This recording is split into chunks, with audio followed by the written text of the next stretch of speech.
कि देखे एक चीज दिखाऊं, 2 कदम चले छन छन, फिर बोले एक और चीज दिखाऊं, भागे छन छन छन छन। इतने में फिर दोबारा एकदम से सनी के पास कॉल आता है उस फीमेल ओनर का, और वो बोलती है कि तू ठीक करेगा, तुझे लगता है तू निकाल पाएगा। उसे उठने की कोशिश करे, मुंह पे हाथ रखा उस एंटिटी ने, उसके पास अब मत चाहिए, मुझसे छेड़खानी करी, मुझे निकालने की कोशिश कर रहे हो, मुझे जगाया, और वो चिल्ला रही है बुरी तरीके से कि बेटा घर आ जाओ, बेटा घर आ जाओ। इसने क्या करा, अपनी माँ की गुद्दी पकड़ी, दीवार पर लगाया, उठा दी 2 इंच ऊपर। सनी फूट फूट के रोया कि माँ मुझे बचा ले, माँ मुझे बचा ले, वो मुझे ले जाएगा। निधि का मुंह हो गया लाल, आंखें हो गई काली, और सिर्फ एक ही बात बोलते हैं, मैं अपने जिनों को भोग दे रहा हूँ, इसे निकाल के ले जाओ। माता, माता मुझे मत मार, माता मुझे मत मार। पर सालो तुमने बचाया ना कभी तो आओगे वहां पर, तब तुम्हें देखूंगी। ये बोलकर उसने पता क्या बोला, मैं ही तो पीट रहा था इसे। जय श्री राम, सलाम, सत श्री अकाल दोस्तों। मैं आपका होस्ट आर्यन चौधरी स्वागत करता हूं द चेजिंग शैडो शो में। यह आज हमारा पहला पॉडकास्ट है, या यूं बोलो कि मेरी एक शुरुआत है कि मैंने ये सोचा कि ऐसा कुछ लाया जाए। आप लोग हमेशा मेरे पॉडकास्ट जहाँ पे मैं देख आया अक्षय भाई के चैनल पे, वहाँ आपने कमेंट करा कि आपकी नरेशंस बहुत अच्छी हैं, आप कुछ ऐसा ट्राई करें। तब मेरे दिमाग में आया था, बट मेरे को असली में जो मोटिवेट करा जिस इंसान ने, उससे बहुत जल्दी आपको रूबरू करवाते हैं। एक ऐसा पॉडकास्ट लाने की कोशिश करी कि जिसके अंदर ऐसे कुछ क्रिएटर्स लाएं, कुछ ऐसे अनुभवी लोग लाएं कि जिनकी बताई हुई कहानियाँ या फिर सच्चे इंसिडेंटों से आपको ये सीखने को मिले कि क्या जीवन में आपको बिल्कुल नहीं करना है, जो गलतियाँ आपके जीवन के लिए ऐसी बन सकती हैं कि शायद जो भूले न भुलाया जाए, या यूं बोले कि जीवन तबाह कर देने वाली। अब बात करते हैं आज के हमारे खास गेस्ट पे। इसे मैं गेस्ट बिल्कुल नहीं बोलूँगा क्योंकि ये मेरे बड़े भाई हैं। इस फील्ड में लाने वाले मुझे मेंटोर हैं, और हॉरर फील्ड के अपने में एक लेजेंड, द अक्षय वशिष्ठ। कैसे हैं भाई आप? मैं ठीक हूँ आर्यन, आप कैसे हुए? बहुत बढ़िया हूँ भाई। फर्स्ट ऑफ ऑल तो सबसे पहले थैंक यू, क्या आपने मुझे इतना मोटिवेट करा कि मैंने इस चीज़ के बारे में सोचा, और सोचने में इतनी मेहनत कर पाए कि आज यहाँ पर हम बैठे हैं। देखो भाई, मैं सिर्फ यही बोलना चाहूँगा कि कुछ अपनी एक हुनर होती है चीज़ों को लेके। जैसे आपका इंटरेस्ट है हॉरर से रिलेटेड, आपने हमारे पॉडकास्ट में बहुत सारी चीज़ें बताई हैं। तो मैं ये नहीं बोलूँगा मोटिवेशन आपने उस चीज़ को अडेप्ट किया या फिर उस चीज़ ने आपको अडेप्ट किया, कि पैरानॉर्मल जो चीज़ें होती है उनको शायद आप नहीं चूज़ करते, वो चीज़ें आपको चूज़ करती हैं। हम्म। और आज हम यहाँ पर आए हैं तो एक खुश नसीबी ही समझेंगे इसे, कि आपने इनवाइट किया और एक नई शुरुआत कर रहे हैं, और उस चीज़ में हम पार्ट बनने जा रहे हैं। अभी तक हमारे पास जितने भी रियल इंसिडेंट आए हैं जो हम ऑडियंस के सुनाते हैं, हम्म। आज मैं यहाँ पर भी कुछ ऐसी चीज़ें लेके आया हूँ। हम्म। जनता जो चीज़ें भेजती हैं, जो अपनी लाइफ में बहुत ज़्यादा परेशान रहती है, कहीं ना कहीं चीज़ें ऐसी बताती हैं, ब्लैक मैजिक से रिलेटेड हो गया या गड़ाधन सरकटे हम्म। चीज़ें जो होती हैं, वही चीज़ें आपके सामने में लेके आया हूँ। और कुछ ऐसे इंसिडेंट जो शायद कहीं और मैंने डिस्कस ही नहीं किया, हम्म। अपने चैनल पे भी नहीं बताया। जैसे कि जनता की कहीं ना कहीं ये राय होती है कि भाई कुछ ऐसा बताओ जो रिपीटेबल कंटेंट ना हो, हम्म। तो आर्यन के पॉडकास्ट में आज वो चीज़ मैं लेके आया हूँ। थैंक यू भाई उसके लिए। तो भाई सबसे पहले आपसे एक सवाल पूछना चाहूँगा मैं बिल्कुल। कि चेजिंग शैडो शो के बारे में आपका क्या कहना है?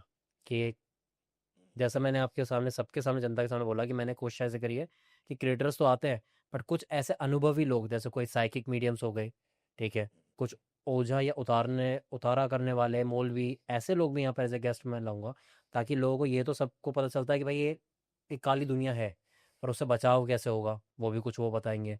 बट आपको यहाँ पर आके सेट देख के कुछ ऐसा, जैसे मैंने आपका ऑफ कैमरा भी आपसे डिस्कस करा है शो के बारे में, तो आपको क्या लगता है इस बारे में कि कैसी शुरुआत है मेरी? देखो भाई, मैं यही कहूँगा अभी भी कि एक बहुत अच्छी शुरुआत है, बहुत अच्छा सेटअप है, हम्म। चीज़ें बहुत अच्छी दिख रही हैं। लेकिन जब हम बात करते हैं पैरानॉर्मल के बारे में, डार्क स्टोरीज़ के बारे में, रियल इंसिडेंट के बारे में, तो मैं ये तो नहीं बताऊंगा कि मुझे कैसा लग रहा है, लेकिन मैं ये ज़रूर बताना चाहूँगा कि जब हम बात करते हैं पैरानॉर्मल के बारे में या फिर गो स्टोरीज़ के बारे में या फिर स्टोरी टेलिंग के बारे में, तो हमें ये पता चलता है कि जिन जिन्नात, भूत प्रेत आत्माएं हमारे बीच में रहती हैं। बिल्कुल। एक अलग डायमेंशन है जिसको हम देख नहीं सकते, लेकिन इर्द गिर्द हमारे हमेशा वो रहती हैं। अगर बात करें अलग अलग एंटिटीज़ के बारे में, जैसे निशी डाक में भी शायद आपने बहुत सारी चीज़ें ऐसी सुनी होंगी, हम्म। जैसे कि कच्चा कलवा, 1.5 फुटिया। हम्म। कहीं ना कहीं आज भी इनकी ज़रूरत के हिसाब से इन्हें यूज़ किया जा रहा है। हम्म।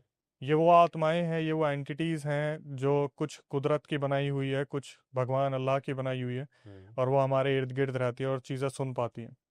जैसे अक्सर हमारे रियल इंसिडेंट में जब मैं डायन के बारे में बात करता हूँ, हम्म तो डायन एक एंटिटी है जो अपने काले जादू की वजह से जानी जाती है, रिचुअल्स की वजह से जानी जाती है, बलियों के बारे में जानी जाती है, और फिर पता चलता है कि अपनों की बलि देकर ही एक डायन डायन बनती है। हम्म पॉडकास्ट का सेटअप बहुत अच्छा है, लेकिन आज जनता को मैं कुछ ऐसी चीज़ें बताने वाला हूँ।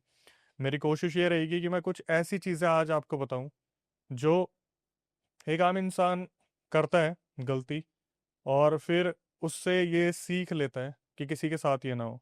हमेशा ये क्वेश्चन हमारे पास आते हैं कि भाई हम कैसे बिलीव करें ये चीज़ें होती है नहीं हम्म होती है। मैं आपको हमेशा यही जवाब देता हूँ कि इन सब चीज़ों पे वो बिलीव कर पाता है जो ये चीज़ें अपने साथ रिलेट कर पाता है, हम्म। या जिनके साथ हुई है। फिर अगर आप अनुमति देते हैं तो आज का रियल इंसिडेंट पहले वाला हम अरे शुरू करते बिल्कुल भाई, मैं तो खुद बेताब हूँ, जल्दी सुनाएं आप। हैं। देखिए अक्सर लोग क्या करते हैं, जैसे कि अगर मैं बात बताऊं, जैसे मज़दूरों के बारे में, जो अपने मज़दूर भाई लोग होते हैं, हम्म या जो फर्नीचर से रिलेटेड घरों में जाके काम करते हैं, अलग अलग जगह पे अलग अलग चीज़ें होती है, ओला कैब ड्राइवर्स हैं, हम्म और बहुत सारे ऐसे लोग होते हैं जो आए दिन किसी न किसी लोकेशन पे जाते हैं जो उनके लिए बहुत नई होती है, अननोन होती है, और फिर वहाँ पर अक्सर उनको लंबे लंबे काम करने पड़ते हैं। जैसे कि अगर एक ड्राइवर भाई के बारे में बताऊँ, तो वो एक लोकेशन पे जाता है, उसे हमने अगर आवरली रेंट किया है, हम्म तो वो उस जगह पर जाएगा, रुकेगा भी। हम्म फर्नीचर वाले की अगर मैं बात करता हूँ, अपने भाइयों की जो कारपेंटरिंग का काम करते हैं, पेंटर्स का काम करते हैं, तो उन्हें भी अलग अलग लोकेशन पे जाना पड़ता है।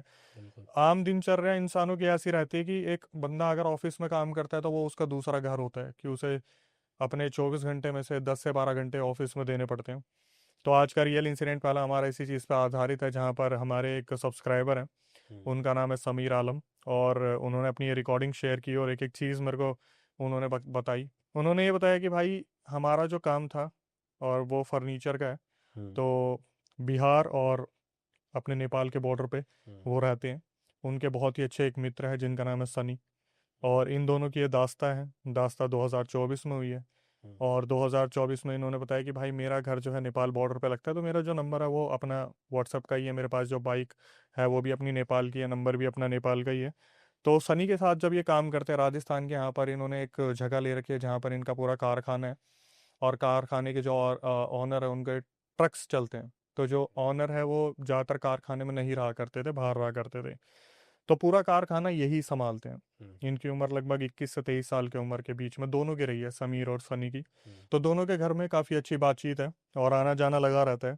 अब समीर जो है वो मुस्लिम है, और जो सनी है वो हिंदू फैमिली से बिलोंग करते हैं। हम्म तो समीर के घर में तो इस चीज़ के बारे में पता ही था हम्म कि हमेशा से जिन जिन्नातों के बारे में बात होती है, या फिर एंटिटीज़ के बारे में बात होती है, मौलवी मौलाना के बारे में बात होती है। तो ये बात है जब रमज़ान का टाइम था, हम्म उस टाइम पर इनके पास एक काम आता है, एक फीमेल कॉल करती है इनके नंबर पे, और कारखाने के नंबर पे फ़ोन आता है, तो ऑनर से उनकी बात हुई होगी, जो बोर्ड के बाहर नंबर लिखे होते हैं। हम्म तो वहां पर जो औरत थी उसने बताया कि मेरा ऐसे ऐसे गांव में एक घर है, गांव का नाम लेने के लिए सख्त मना करा गया है, क्योंकि वहां पर उस चीज़ के बारे में काफ़ी बातें फैली हुई हैं।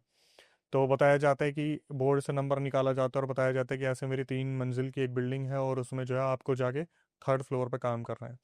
तो समीर और सनी की आपस में बात होती है, तो उस टाइम रमज़ान का टाइम चल रहा था, तो समीर ने बताया कि अक्षय भाई 4 बजे से पहले हमें खाना खाना होता है। हम्म उसके बाद नॉर्मल दिनों में तो हम अपने ऑफिस जो कारखाना था वहाँ 9:30 10 बजे पहुँचते थे, लेकिन आज हम जल्दी पहुँचे हुए थे। हम्म सनी से भी बात हुई थी, और सुबह 6:30 बजे ये लोग निकलते हैं, हम्म और उस लोकेशन पे पहुँचते हैं। उस लोकेशन पे जब ये पहुँचते हैं तो देखते हैं कि एक घर है जो बहुत ही वीराने में है। हम्म आसपास ना तो कोई टपरी की दुकान है, ना ही कोई पानी पीने की दुकान है, या फिर कुछ भी ऐसी दुकान नहीं है जहाँ पर आपको नॉर्मली चिप्स चाय कुछ भी मिल जाए। ये लोग वहाँ पहुँचते हैं, और पहुँचने के बाद जब ये घर में घुसते हैं तो देखते हैं सबसे पहली अजीब सी चीज़ कि ताला नहीं लगा हुआ है। अब ये ऑनर को फ़ोन करते हैं, तो ऑनर से पूछते हैं कि मैम ये घर खुला हुआ है। तो वो बताती है कि एक काम करो आप ना, एक बार सामने ही कहीं पर एक आदमी बैठा होगा जिसने नीली शॉल ले रखी होगी, आप उसको ले आओ। तो वो घर का कौन कौन सा काम कहाँ कहाँ पर क्या करना है वो आपको समझा देगा। हम्म नॉर्मली ये अपने घर से कारखाने तक साइकिल पे आते थे, और वहाँ पर एक बाइक दे रखी थी जो इनके कारखाने के ऑनर थे, तो ये बाइक पे वहाँ पहुंचे। फिर इन्होंने घर से बाइक उठाई और उस नीले शॉल वाले इंसान को ढूंढा, वहां तक हम्म पहुंचे। वो जो इंसान था दिखने में बड़ा ही अजीब था, वो कुछ बोल नहीं रहा था, उसने चारों तरफ अपने शॉल लपेट रखी थी, और वो भी बड़ी अजीब निगाहों से इन्हें देख रहा था। हम्म और बड़ी किस्मत की एक अजीब सी बात है कि जब ये लोग वहाँ पहुंचते हैं, तो समीर ने बताया कि अक्षय भाई मुझे बड़े अजीब से इंटेंशन आ रहे थे कि बड़े डार्क सा माहौल है। हम्म अब जब आप सुबह पहुंचते हो तो थोड़ा हल्का सर्दी का टाइम था, तो उस टाइम पर थोड़ी ओस भी पड़ती है, चीज़ें भी उस तरीके से थी। ये उस नीले शॉल वाले आदमी के पीछे पीछे चलते हैं बाइक लेके धीरे धीरे। उस इंसान ने इनके साथ बाइक पे बैठने से मना कर दिया। ये एक नई नई चीज़ थी जो समीर ने बताया कि भाई पता नहीं, वो इंसान बड़ा अजीब सा ही था। ये उस घर के पास पहुंचते और धीरे धीरे जब ये चलना स्टार्ट करते हैं, तो वो जो इंसान था उसने बोला कि देखो मैं आपको एक बार दिखाऊंगा, एक बार समझाऊंगा, उसके बाद मैं आपको कुछ बोलने वाला नहीं हूँ। हम्म, अब इनके दिमाग में ये था कि वो इंसान इन्हें लेके जाएगा घर के अंदर और एक एक नक्शा बताएगा। उस इंसान ने बाहर खड़े होकर बता दिया कि यहाँ से आप ऊपर जाओगे, तीसरी मंजिल पर जाओगे, तो तीसरी मंजिल की छत जो है वहां पर आपको सारा आपका काम का सामान मिल जाएगा, लकड़ी वगैरह सब कुछ वहीं रखी हुई है। हम्म, इस तरीके से नक्शा है, वहां पर ये है, हॉल है, इधर काम कर लेना, उधर काम कर लेना। तो समीर ने बोला कि आप तो ऊपर चलने वाले थे हमारे साथ। उस इंसान ने बोला कि देखो मेरे को अनुमति नहीं है, मेरे को सिर्फ इतना बताया गया था कि आपको चीजें समझा दी जाए हम्म, और अब आप जाके देख लो। वो आदमी भी इनके साथ ऊपर नहीं गया। हम्म, ये लोग सामने से घर का पूरा दृश्य बताते हैं। समीर ने बताया कि अक्षय भाई जब मैं उस घर को देखता हूँ तो सामने वो जो घर था बहुत ही नया लग रहा था। ऐसा लग रहा था कि अभी कुछ ही सालों पहले या कुछ ही महीनों पहले इसे बनाया गया। ये लोग चलना स्टार्ट करते हैं और फिर जब अंदर जाते हैं तो अंदर की लोकेशन बताइए अक्षय भाई, अंदर से वो घर बहुत पुराना था। हम्म, ऐसा लग रहा था जैसे बाहर से उसकी मरम्मत सी कर रखी है। जब ये लोग अंदर जाते हैं, तीसरी मंजिल पर पहुंचते हैं और फिर छत पे जाते हैं तो इनको बड़ा अचंभा होता है। हम्म, छत पे जाके ये देखते हैं कि हम जो सामान लेके आए हैं उससे ज्यादा काम का सामान यहाँ पर ऑलरेडी है। मतलब मशीन्स वहां पे थी, हम्म, इक्विपमेंट्स वहां रखे हुए थे, पेच वगैरह जो भी चीजें इन्हें चाहिए थी। इन्होंने फिर ऑनर को कॉल किया कि मैम हमारा जितना सामान था फिर हम कहाँ रखें, आपने पहले ही सारा सामान मंगवा रखा है। तो ऑनर जो थी फीमेल थी, उसने यही बोला कि आप एक काम करो, जितना सामान आप यूज़ करो बाकी सामान आप यहीं छोड़ देना, इस घर में शाम को ताला लग जाएगा तो आपको सामान ले जाने की दिक्कत नहीं है। बार बार दिमाग में ये आता है कि सामान का क्या होगा, सामान का क्या होगा, बोलते ठीक है। तीसरी मंजिल पर जब ये आते तो देखते कि पूरा नक्शा तैयार करा हुआ है। ऐसा लग रहा है जैसे आधा काम हो रखा है और आधा काम छूटा हुआ है। अब इनके दिमाग में ये चीज भी आती कि चलो कुछ तो काम हो रखा है तो हमारा कुछ काम तो हम्म, बच गया। ये काम करना स्टार्ट करते हैं। अब इस टाइम पे क्या होता है, जो समीर है उनको तो पता है कि रमजान का टाइम चल रहा था, मुझे तो खाने की दिक्कत नहीं है, लेकिन थोड़ी ही देर में जैसे ये लोग 7:30-8 बजे आए हैं तो 9:30-10 बजे जो सनी थे उनको प्यास लगती है पानी की। हम्म, वो समीर से बोलते हैं कि भाई मुझे पानी पीना है। तो अब समीर के दिमाग में चल रहा होता है यार कि इसके जगह के कम से कम 3-4 किलोमीटर तो ना ही कोई दुकान दिखी, हम्म, ना टपरी की, ना किसी चीज की। तो वो बोलते हैं काम कर सनी, तू जा और पानी लेके आ जा। सनी उतरते हैं, पानी लेके आ जाते हैं, पानी पीते हैं और काम दोबारा स्टार्ट कर देते हैं। इनका प्लान था कि 3:30-4 बजे तक ये लोग इस घर को छोड़ के निकल जाएंगे। जैसे ही 2-2:30 बजते हैं, अब एकदम से सनी बोलता है यार मुझे भूख लग रही है। अब समीर के लिए बड़ी अजीब सी चीज थी कि यार हम जिस घर में भी जाते हैं, कोई भी औरत हो आदमी हो, वो हमारे लिए खाने का कुछ तो सामान भेजते हैं, चाहे वो चाय भेजें, चाहे वो कुछ पकोड़े भेजें, ब्रेड पकोड़े भेजें। इतनी ही देर में क्या होता है, जैसे समीर ने इस बारे में सनी से बात की ना, अचानक से समीर के पास कॉल आता है। सॉरी, समीर के पास नहीं, सनी के पास कॉल आता है, क्योंकि सनी के पास फोन था। क्योंकि समीर के पास जो फोन था वो नेपाली नंबर था, जो हम्म, नेपाल का था, जैसे कि मैंने पहले बताया। सनी थोड़ा सा हैरान होता है कि यार मेरे पास इस टाइम पे जैसे ही हम खाने के बारे में बात करें ऑनर का फोन आ गया। जो फीमेल ऑनर थी वो बोलती है कि बेटा एक काम करो, नीचे ने एक लड़की आई होगी तुम्हारे लिए नाश्ता खाना लेके, हम्म, तो तुम जाओ और उससे खाना ले लो। अब ये दूसरे एक दूसरे को अचंभे से देख रहे हैं कि यार ये कैसे पॉसिबल हो सकता है कि हम अभी ही बात कर रहे हैं और अचानक से एकदम से फोन आ गया। हम्म, तो ये आपस में डिस्कस करते हैं, फिर बोलते हैं चल यार एक बार नीचे चल के देखते हैं खाना कौन लेके आया। नीचे उतरना शुरू करते हैं सीढ़ियों पे, तो अचानक से ना इनकी नजर अड़ जाती है एकदम से। वो जो लड़की आई थी खाना लेके, उसकी उम्र रही होगी मुश्किल से 18-19 साल। हम्म, और समीर ने बताया कि अक्षय भाई लाजवाब की सुंदर वो लड़की, उसका इतना सुंदर रंग, हमारी नज़र उस पर टिक गई। हम्म, लेकिन समीर इन सब चीज़ों के बारे में थॉट्स नहीं ले हम्म, सकता था, रमज़ान का टाइम हम्म, था।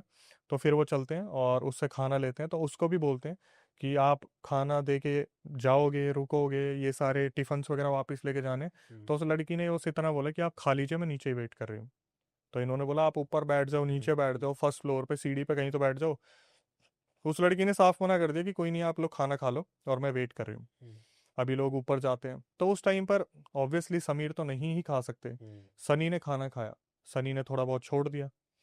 इतने में फिर दोबारा एकदम से सनी के पास कॉल आता है उस फीमेल ओनर का, और वो बोलती है कि बेटा आप में से एक ही जना खाना खा रहा है।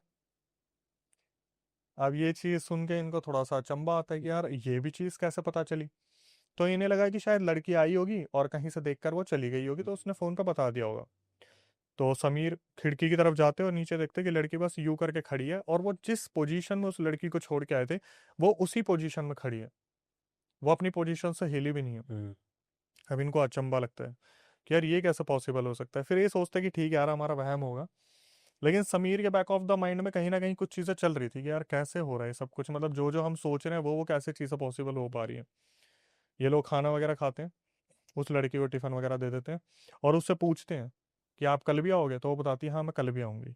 और फिर उसे जो समीर है वो बोलते हैं कि आप एक काम करना, कल से एक ही जने का खाना लेके आना। हम्म, वो लड़की भी अचानक से बोलती है कि हाँ मुझे पता है आप रमजान से चल रहे हो। हम्म, अब इनके लिए फिर अचंभे वाली बात होती है, मैं आपको बता रहा हूँ मेरे भी गूजबम्स वाला सीन हो रहा है। तो उस लड़की ने बोला हाँ मुझे पता है आप रोजे से चल रहे हो, रमजान से चल रहे हो, मैं ले आऊंगी। अब ये दोनों वापस आते हैं। अब दोबारा फिर यही सोच रहे होते हैं कि भाई हम यहाँ पर आए हैं, जो भी हम कर रहे हैं किसी को बता नहीं रहे हैं, और सारी सब कुछ डिटेल्स अपने सब पहुंचती है। वो अपने आप ही सारी चीज़ें पता चल रही हैं। ये दोनों काम करते हैं, 4:30-5 बजे वहां से निकलने की तैयारी करते हैं। नॉर्मली साइट पे ये लोग 8-9 बजे तक काम करते थे, जब ये आते थे 10-11 बजे, 9:30 बजे। लेकिन आज ये 7:30-8 बजे आए थे, तो रमज़ान के टाइम की वजह से ये लोग जल्दी निकले। हम्म, जब ये वहां से कारखाने आते हैं, तब अचानक से समीर को याद आता है कि यार हमने गेट पे ताला नहीं लगाया। हम्म, तो ऑनर को फ़ोन मिलाते हैं कि मैम हमारा सारा सामान वहाँ पे रखा हुआ है, प्लीज़ थोड़ा सा देख लेना। फिर सामने से वो औरत बोलती है अच्छा अच्छा ताला नहीं लगाया आपने। ये फिर दोबारा एकदम से हैरान होते कि हमने फ़ोन तो यही बताने के लिए किया था। हम्म, तो ये बोले मैम आपको कैसे पता। तो वो बोलती है बेटा यहाँ पे जितने भी आते हैं ना लोग, वो यही काम करते हैं, जल्दीबाजी में निकलते हैं और ताला लगाना छोड़ देते हैं, पर कोई नहीं मैं ताला लगा दूंगी, आप लोग चले जाओ। हम्म, अब इनके दिमाग में एक ही चीज़ चल रही थी कि हम तो आ गए 5 किलोमीटर तक, हमने किसी को देखा नहीं, ना इंसान की जात ना कुछ, तो ताला लगाने आएगा कौन। हम्म, लेकिन जैसा होता है यार छोड़ना, हम इतना दिमाग क्यों लगा रहे हैं। ये लोग अपने बाइक पे आते हैं, अपन अपने घर चले जाते हैं। घर पे आके समीर इसी बारे में सोच रहे होते हैं, सोचते हैं अपनी मम्मी से डिस्कस करूं। अच्छा इन सब चीज़ों में मैं सनी के बारे में थोड़ा सा बता देता हूँ। सनी के घर में 4 लोग हैं। हम्म, खुद सनी, उनकी छोटी बहन, उनकी मम्मी और पापा जो हैदराबाद में काम कर रहे ग्रोसरी स्टोर में। हम्म, और यहाँ पर समीर की फैमिली में समीर के छोटे भाई, उनकी मम्मी, उनके पापा। हम्म, पापा जो है वो बहुत ज़्यादा स्पिरिचुअल हैं, चीज़ों को लेके काफ़ी मानते हैं, मम्मी को इन सब चीज़ों की काफ़ी अच्छी नॉलेज है। हम्म, तो समीर उस टाइम पे सोचते हैं कि मैं क्या अपनी मम्मी से इस बारे में डिस्कस करूं। फिर समीर को लगता है कि यार आए दिन कुछ ना कुछ चीज़ें होती रहती है, तो इस बारे में मम्मी को क्या ही बताऊं। ठीक है। अगले दिन ये फिर लोकेशन पर पहुंचते हैं, आज थोड़ा जल्दी पहुंचे थे, सुबह 7:30-8 बजे। वहां पे जाके ये लोग देखते हैं कि ताला लगा ही नहीं है। मतलब जब फीमेल ने कहा था कि मैं ताला लगा दूंगी, वो ताला लगा ही नहीं है। समीर को लगा कि मे भी शायद हमारे आने से पहले वो जो ब्लू शॉल वाला आदमी था वो खोल के चला गया हो, इन्होंने ज़्यादा दिमाग नहीं लगाया। ये लोग काम करना स्टार्ट करते हैं, तो जैसे ही 1:30-2 बजते हैं, वो जो लड़की थी वो वहां पर आ जाती है, वो बेल बजाती है। ये लोग नीचे आते हैं, तो ये लोग देखते हैं कि ठीक है खाना वगैरह आ रखा है। और पता था कि आज सिर्फ सनी खाने वाला है, वही खाना खाएगा। खाना लेके आते हैं, खाना खाते हैं। सनी ने खाना खाया, हम्म, अप्रॉक्सीमेटली 3 बजे होंगे। और सनी अचानक से बोलता है कि यार आज ना खाना बहुत ज़्यादा आगे हो गया, मुझे नींद आ रही है। तो समीर बोलता है ठीक है, कभी कभार हो जाता है। लेकिन समीर ने एक चीज़ हाईलाइट की कि अक्षय भाई, हमारे ऑनर्स हमें जानते हैं हमारे काम की वजह से, हम्म, हमारे ऊपर पूरा कारखाना छोड़ रखा है, क्योंकि हम काम से कभी भी मजाक नहीं करते। हम्म, सनी ने ये चीज़ बोली कि मुझे थोड़ी सी नींद आ रही है, मैं नींद ले लेता हूँ भाई। हम्म, सम तो समीर ने बोला ठीक है। तो समीर ने बताया कि अक्षय भाई, हमारे जो कारखाने के ऑनर है ना, वो हमें इसी वजह से जानते हैं क्योंकि हम काम से खिलवाड़ नहीं करते। और पहली बार ऐसा हो रहा था कि हम लोकेशन पे, और सनी ने मेरे को बोला है कि मेरे को नींद आ रही है, फिर भी समीर ने दिमाग नहीं लगाया। समीर बोले ठीक है तो थोड़ा सा आराम कर ले। तो वहाँ पे जो प्लाई होती है, प्लाई को बिछा के सनी लेटा। और समीर बस वक्त की तरफ देख रहा है कि 1 घंटा हो गया, 2 घंटा हो गया, 3 घंटे हो गए। समीर काम कर रहा है, मशीन्स चल रही है, ड्रिल चल रही है, हथौड़ियाँ चल रही हैं। लेकिन सनी ऐसा लग रहा है जैसे बेहोश है या फिर जिंदा लाश है। समीर जाता है सनी के पास और बोलता है कि भाई 6 बज गए, अब तो चलने का ही टाइम हो गया, तेरे को हुआ क्या है। सनी उठता है, इधर उधर देखता, बोलता है भाई यार पता नहीं आज खाना मैंने खाया, पता नहीं मुझे कैसे नींद आ गई, मुझे मेरी तबीयत सी सही नहीं लग रही है। हम्म, ठीक है। ये लोग वहां से उठते हैं और अपने अपने घर चले जाते हैं। घर जाने के बाद फिर अगले दिन आते हैं, तीसरे दिन भी इसी तरीके से काम करते हैं, चौथे दिन भी इसी तरीके से काम करते हैं, 5वें दिन भी इसी तरीके से काम करते हैं। इनमें जो सबसे अजीब चीज़ देखने वाली थी कि ना तो गेट पे कभी ताला दिखा हम्म, और ना गेट पे कभी ताला लगा। हम्म, और जो सबसे अलग चीज़ थी कि जब भी ये ऑनर को फ़ोन करते थे ये बताने के लिए कि इस चीज़ की कमी है, उससे पहले ऑनर का कॉल आ जाता था। हम्म, कि बेटा वो वाली मशीन वहाँ रखी है, वो वाली मशीन वहाँ रखी है, वो वाले स्क्रू वहाँ रखे हुए हैं, और उस कट्टे में इतना सामान है, भूसा उस वाले कट्टे में रख देना, जो भी कारपेंटरी आप कर रहे हो, फर्नीचर का जो भी सामान है उसे इस दिशा में रख देना, वहाँ रख देना, वहाँ रख देना। समीर को लगा यार कि शायद एक कोइंसिडेंस हो सकता है। दिमाग में चीज़ों को ना हावी करते हुए ये लोग काम कर रहे थे। 5 दिन बीत गए थे और ईद आने वाली थी। इस टाइम पर समीर जो थे छठे दिन सीधा सनी को फ़ोन करते हैं और भाई बोलते हैं उसे कि भाई काम पे जाना है। सनी बोलते हैं कि हाँ मैं बस अभी उठा हूँ और रेडी होता हूँ, फिर हम चलते हैं। तो काफ़ी देर तक समीर ने सनी का वेट किया। 10 बज गए। उसके बाद जब सनी को फ़ोन मिलाया गया तो सनी की मम्मी ने फ़ोन उठाया। समीर ने पूछा कि आंटी ऐसे ऐसे काम पे जाना है, और सनी फ़ोन पिक नहीं कर रहा, 3-4 मिस कॉल में दे चुका हूँ। तो वहाँ से जो सनी की मम्मी थी वो काफ़ी अलग एक व्यवहार कर रही थी। ऐसा लग रहा था कि बहुत ज़्यादा टेंशन में कि बेटा एक बार फटाफट आ जाओ, सनी की तबीयत बहुत ज़्यादा ख़राब हो रही है, हम्म। पता नहीं क्या हो रहा है। सुबह तक तो ये उठा तैयार हुआ, फिर अचानक से इसने बेड पकड़ लिया। समीर सीधा पहुंचता है सनी के घर पे। वहां पर जाके देखते हैं कि सनी इस तरीके से तपने लग रहा है जैसा पता नहीं उसे पता नहीं सेक दिया तंदूर में, क्या करा उसके साथ। तो ये सबसे पहले तो सनी को लेके जाते हैं डॉक्टर के पास, वहां से दवाई लेके आते हैं। वो दवाई नहीं लगी। शाम तक कोई बीमार नहीं, मतलब कोई भी इलाज नहीं हुआ उसका, कोई भी बीमार नहीं उतरी। सब वैसे ही टेम्परेचर हाई रहा। उसके बाद फिर समीर को बताया जाता है कि भाई समीर भी उस दिन छुट्टी पे था, उसे लगा कि मैं अकेला जाके क्या ही करूंगा। फिर दोबारा सनी को कॉल करता है पूछने के लिए कि तेरी तबीयत कैसी है। तो फिर उसकी मम्मी बताती है कि बेटा इस पर कुछ भी नहीं हुआ, एक बार दोबारा आके इसे अच्छे वाले किसी जगह पे दिखा के लेके आओ। जैसे नॉर्मली हम केमिस्ट से ले लेते हैं दवाई, या फिर कोई बैठा होता है उससे ले ली थी। सनी वापस आते हैं। उस टाइम पर देखते हैं कि इसकी हालत बहुत ज़्यादा ख़राब है, और भी ज़्यादा ख़राब हो रही है शाम के टाइम पे। फिर दोबारा ये सनी को बैठा के दवाई दिलवा के लेके आते हैं। अब सुबह तक का वेट होता है कि यार सुबह तो तबीयत ठीक होगी, रात तक तो दवाई असर दिखाएंगी।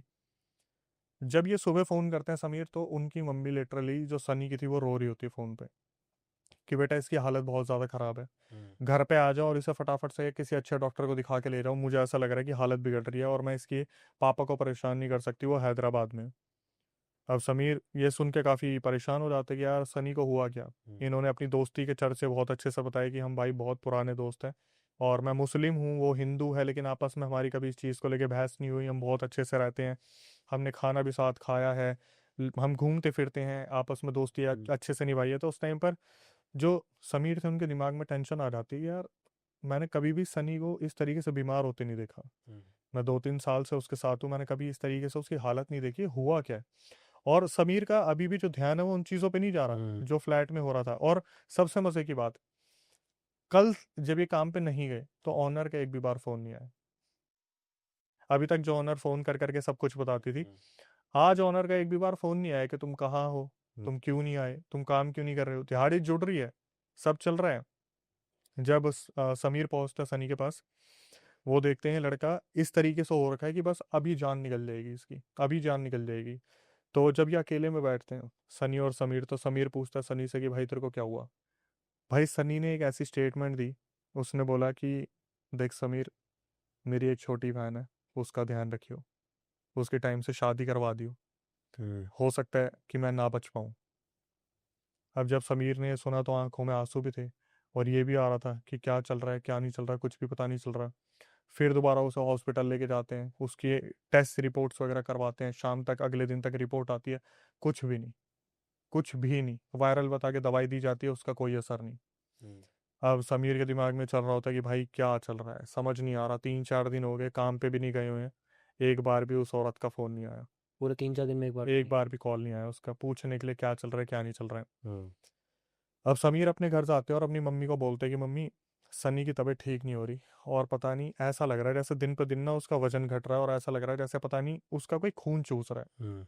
मतलब एकदम से मैंने वजन गिरते इतना किसी का देखा नहीं है। और सबसे अलग एक चीज़ कि सनी कुछ खा नहीं रहा है, और जब भी कुछ बोलने की कोशिश करता है वॉमिट कर देता है। जब आपके शरीर में कुछ है नहीं तो आप वॉमिटिंग किस चीज़ की कर रहे हो। और वॉमिटिंग में ऐसा लग रहा है जैसे पता नहीं क्या लिक्विड सा निकल रहा है, ब्लैक लिक्विड सा निकल रहा है, और समझ नहीं आ रहा कि इसे हो क्या रहा है। जब समीर की मम्मी ने ये चीज़ सुनी तो उन्होंने सबसे पहले एक ही बात बोली कि मेरे को उसके पास लेके चलो। ये वहां पे जाती है। उस टाइम पर जो सनी की मम्मी होती है वो फूट फूट के रो रही होती है, उन्हें भी इस चीज़ की शायद उम्मीद कम थी कि सनी बच पाएगा। ये लोग वहां जाते हैं और जो समीर की मम्मी थी वो हाल चाल देखती है, और पहले ही मिनट में सीधा मम्मी पे नजर जाती है, सनी पे नजर जाती है, और समीर की मम्मी बोलती है कि इसे उठाओ और इसे मौलाना के पास लेके चलो। उस टाइम पर समीर अपनी मम्मी से पूछता है कि मम्मी क्या बोल रहे हो आप, मतलब जरूरी थोड़ी ना इसका उस तरीके का कुछ हो। हम्म, उसकी मम्मी बोलती है कि बेटा कोई नहीं, तुम मेरे बोलने पे चलो, तुम एक बार चलो और वहां पे चलते हैं, मौलाना के पास चलते हैं। जिस मौलाना के पास बताया था उन मौलाना के पास ये जाते हैं। और वहां पर जब सनी को सामने बैठाया जाता है, तो उनके पास कुछ पानी था जो उन्होंने फूका और सीधा दे के मारा सनी के ऊपर। तो इनको ऐसी कोई उम्मीद नहीं थी, और समीर ने अपने नेचर के बारे में बताया कि अक्षय भाई, जब बात आती है ना पैरानॉर्मल की चीज़ों के बारे में, मैं बहुत डरपोक हूँ। हम्म, मेरी मम्मी को पता था कि मैं बहुत डरपोक हूँ, उन्होंने एक कुर्सी लेके मुझे साइड में बैठा रखा था। समीर ने ये चीज़ हाईलाइट की कि मुझे ऐसा लग रहा है कि मेरी मम्मी को पता था क्या होने वाला है, हम्म, मैं उस चीज से बिल्कुल अनजान था। जैसे ही पानी मारा ना देके, जो सनी था वो सीधा मौलाना के मुंह की तरफ आता है, बंदर की तरह करके, और सीधा मौलाना को अचानक से, जैसे होता ना एक कोई एंटिटी पकड़ी गई है, हम्म, सीधा मौलाना को बोलती है कि तू तू ठीक करेगा, तुझे लगता है तू ठीक कर पाएगा, हम्म, तुझे लगता है तू निकाल पाएगा, तुझ में इतनी हिम्मत है। उधर जो मौलाना बैठे थे वो बोलते तेरे जैसे रोज आते हैं, चिंता मत कर, तू भी निकलेगा, हम्म, जो भी है अपने बारे में बता। पीछे हो जाता है। हम्म। हम्म। मौलाना चिल्लाते कि तू बता रहा है या फिर दोबारा पानी मारो, फिर दोबारा मुंह के आगे एकदम से, बिल्कुल मुंह के आगे, आंखों के पास चौड़ी आंखें करके, कि तेरा भी नंबर आएगा। अब समीर ने बताया कि अक्षय भाई, मैं जितना डरपोक हूँ, हम्म, जो डरपोक इंसान होता है वो घूर के देख रहा होता है कि हो क्या रहा है। हम्म, अचानक से सनी ने समीर की तरफ देखा, तू लाया है, तू लाया है, तेरा भी नंबर आएगा, बहुत जल्दी है इसे सही करने की। मौलाना की तरफ देख के अचानक से जो एंटिटी थी वो बोलती है, अभी तक तो पूरा महीना दिया था, धीरे धीरे बीमार करके ले जाना चाहता था इसे, लेकिन अब आज ही लेके जाऊंगा। मुझसे छेड़खानी करी ना, मुझे निकालने की कोशिश कर रहे हो, मुझे जगाया, आज ही लेके जाऊंगा। भाई समीर ने अपनी ऑडियो में बताया, अक्षय भाई मेरे प्राण निकल गए। मैंने ये चीज़ सुनी बहुत थी, पहली बार अपनी आंखों से देखी। मौलाना ने ये चीज़ सुनी, खिंचा के थप्पड़ मारा सनी के मुंह पे। हम्म, एक थप्पड़ में 5 सेकंड के अंदर 5 उंगलियां छप गई। सनी को साइड में बैठा दिया गया। हम्म, और सनी उस टाइम पर क्या हुआ, जैसे ये होता ना कि नींद की पोजीशन में आ जाते हैं। हम्म, हम्म, हम्म। उस टाइम पे सब बस वहां पे बैठ के देख रहा है, मौलाना जो है बस उसके सर पे से कुछ उतार रहे हैं। एक ताबीज दिया और बोल दिया इसे घर पे लेके चले जाओ, इसके साथ कुछ नहीं होगा। अभी रमजान का टाइम चल रहा है, जब तक ईद नहीं निकलेगी मैं इलाज नहीं कर पाऊंगा। लेकिन वो जो मौलाना थे उन्होंने एक चीज बोल दी, और एक बहुत बड़े एक मिस्ट्री में छोड़ दिया, कि इस लड़के के साथ जो भी है ना, कोई बहुत बड़ी चीज है, कोई छोटी मोटी चीज नहीं है, बहुत बड़ी चीज है, इसे ले जाओ। ये सनी को घर पे लेके आ गए। सनी वहां पे बैठा हुआ है, और नॉर्मली सनी ने बात करनी स्टार्ट कर दी। सबके हलक जो अभी तक सूखे हुए थे वो पानी से उतरे, मतलब ऐसा हुआ कि सिचुएशन नॉर्मल हुई है। ताबीज पहनने के बाद सनी नॉर्मल होना स्टार्ट हो गया। हम्म, अगले दिन समीर ने सनी से कॉल पे बात की, सनी ने बिल्कुल नॉर्मली बात की। जो वो जो मौलवी थे उन्होंने बोला था कि 3-4 दिन इसे रेस्ट करने देना, हम्म, रेस्ट करने दिया। मजे की बात बताओ, अभी तक उस औरत का फोन नहीं आया, एक बार भी नहीं आया। एक बार भी कॉल नहीं आया कि तुम कहाँ हो, क्या कर रहे हो, क्या नहीं कर रहे हो। हम्म, समीर ये सोच रहे थे कि जब सनी ठीक होगा तभी मैं जाऊंगा। हम्म, इस बात को होते होते 6-7 दिन हो गए, हम्म, और उस औरत का एक भी कॉल नहीं आया। हम्म, इसके बाद क्या हुआ, समीर जैसे ईद का दिन आया, तो अपने सेलिब्रेट कर रहे हैं, खा रहे पी रहे हैं, अपने चाचा के लड़के को उठाया, वो घूमने जा रहे हैं। तो उन्होंने सोचा कि यार एक बार सनी को भी फ़ोन कर लेते हैं ना, अब तो 3-4 दिन हो गए, सनी को भी लेके चलते हैं कहीं घूमने के लिए। जब तक ये फ़ोन करते, सनी की मम्मी का फ़ोन आता है डायरेक्ट समीर के पास, और वो चिल्ला रही है बुरी तरीके से कि बेटा घर आ जाओ, बेटा घर आ जाओ। पूरे घर में से चिल्लाने की आवाज़ें आ रही हैं, और देखो कैसी आवाज़ें आ रही हैं। जैसे ही फोन गेट के पास लाया जाता है ना, वहां से सनी चिल्ला रहा है, मुझे मत मारो, मुझे मत मारो, और बुरी तरीके से पिटने के। मतलब आपको महसूस हो जाता है कि सनी अंदर अकेला नहीं है। हम्म, उस जगह पर सनी को अकेला था, छोड़ा था उस कमरे में, लेकिन सनी अंदर से चिल्ला चिल्ला के बोला मुझे मत मारो। हम्म, और ऐसा लग रहा है जैसे सनी को पकड़ पकड़ के कोई दरवाजे पे मार रहा है, कोई दीवार पे मार रहा है, कोई बेड पे दे के मार रहा है। जैसे ही समीर वहां पहुंचे, उसने देखा पूरा मोहल्ला इकट्ठा हो रखा है, हम्म, वहां पर गेट खुले हुए हैं, और जो सनी है वो ऐसे बैठा हुआ है, और बस इधर उधर देख रहा है जैसे कुछ हुआ ही नहीं है। इनकी आपस में बात होती है कि सनी क्या हुआ। हम्म, सनी बस एक ही चीज, मुझे मारेगा, मुझे लेके जाएगा भाई वो। भाई वो मुझे लेके जाएगा, मुझे नहीं छोड़ेगा, भाई प्लीज़ मुझे बचा बचा ले। ये लोग क्या करते हैं, उस मौलाना से बात करते हैं हम्म, और मौलाना को बताते हैं कि ऐसे ऐसे पता नहीं क्या हुआ। तो मौलाना बोलते हैं कि मेरे पास लेके आ जाओ। ये लोग मौलाना के पास ही पहुंचे थे, हम्म, जस्ट वहां पहुंचे हैं, इतने में मौलाना ने बता दिया ताबीज टूट गया ना इसका, इसका ताबीज कहाँ है। अब ये लोग देखते हैं कि ताबीज, ताबीज के बारे में तो किसी ने सोचा ही नहीं, ताबीज है कहाँ पे। उसकी शर्ट के बटन खोले, ताबीज गायब। ये आपस में डिस्कस करे ताबीज का है। हम्म, तो इतने में मौलाना बोलते हैं कौन मरा है गाँव में, किसके मरे पे गया था ये। सनी अपने घर पे बिना बताए, हम्म, उसके 2 घर छोड़ के एक दादाजी थे हम्म, जो एक्सपायर हो गए थे, उनको कंधा देके ताबीज पहन के शमशान गया था। जिस चीज की मनाई थी हम्म, वो ताबीज वहीं पर उतर गया, उतार दिया, पता नहीं क्या हुआ। उन मौलाना ने साफ साफ बोल दिया कि अब मैं इसकी कोई मदद नहीं कर पाऊंगा। जैसे ही ये चीज बोली, सनी जो वहां बैठा था ना, जोर जोर से हंसता है। कहा था ना लेके जाऊंगा, नहीं छोड़ूंगा मौलाना, कहा था ना कि तू नहीं निकाल पाएगा, तुझे लगा था ना तू निकालेगा, तू नहीं निकाल पाएगा, ताबीज उतार दिया ना इसका, आज लेके जाऊंगा इसे, अब नहीं छोड़ूंगा इसे, लेके जाऊंगा। भाई ये लोग वहां से निकलते हैं, मौलाना इन्हें एक नंबर देते हैं, एक रेफरेंस नंबर, कि भाई मेरे हाथ में नहीं है, बहुत बड़ी चीज़ है, तुम एक काम करो उनके पास लेके जाओ। और उनके बारे में कोई भी डिटेल हमें समीर ने नहीं दी है, हम्म, ये बोल के कि भाई वो एक मदरसे में रहते हैं हम्म, और वो बहुत कम सामने आते हैं, वो सामने नहीं आते। हम्म, ये लोग घर आते हैं और इन सब चीज़ों को करते करते ना शाम हो गई थी। समीर ने उनको बोला, जो सनी की मम्मी थी, आंटी मेरी जो बाइक है उसका नेपाल का नंबर है, अगर हम ज़्यादा अंदर देंगे उस तरफ तो पुलिस रोक सकती है, आप हम्म, रिलेटिव से किसी से बाइक ले लो। तो उनकी मम्मी ने बात करी, बाइक लेने की कोशिश करी, उन्होंने भी ठस्सा दे दिया कि हम बाइक नहीं दे सकते, ये कोई एक्सपायर हुआ है, ऐसे ऐसे करके वहाँ जाना है। तो ये पता चल गया था वो एंटिटी जो है वो हर चीज़ से रोकेगी, हम्म, हर चीज़ से रोकेगी, वो सनी को उस जगह तक नहीं पहुंचने देगी जिस मौलाना की ये बात कर रहे हैं। ये आपस में बात करते हैं, समीर और उसका जो चाचा का लड़का था, कि यार हमें ही लेके जाना पड़ेगा, हमें ही लेके जाना पड़ेगा। ये आपस में बात करें, नेपाल की नंबर है, चलो कोई नहीं, देखा जाएगा, हम्म, दोस्त की जान बचानी बहुत ज़रूरी है।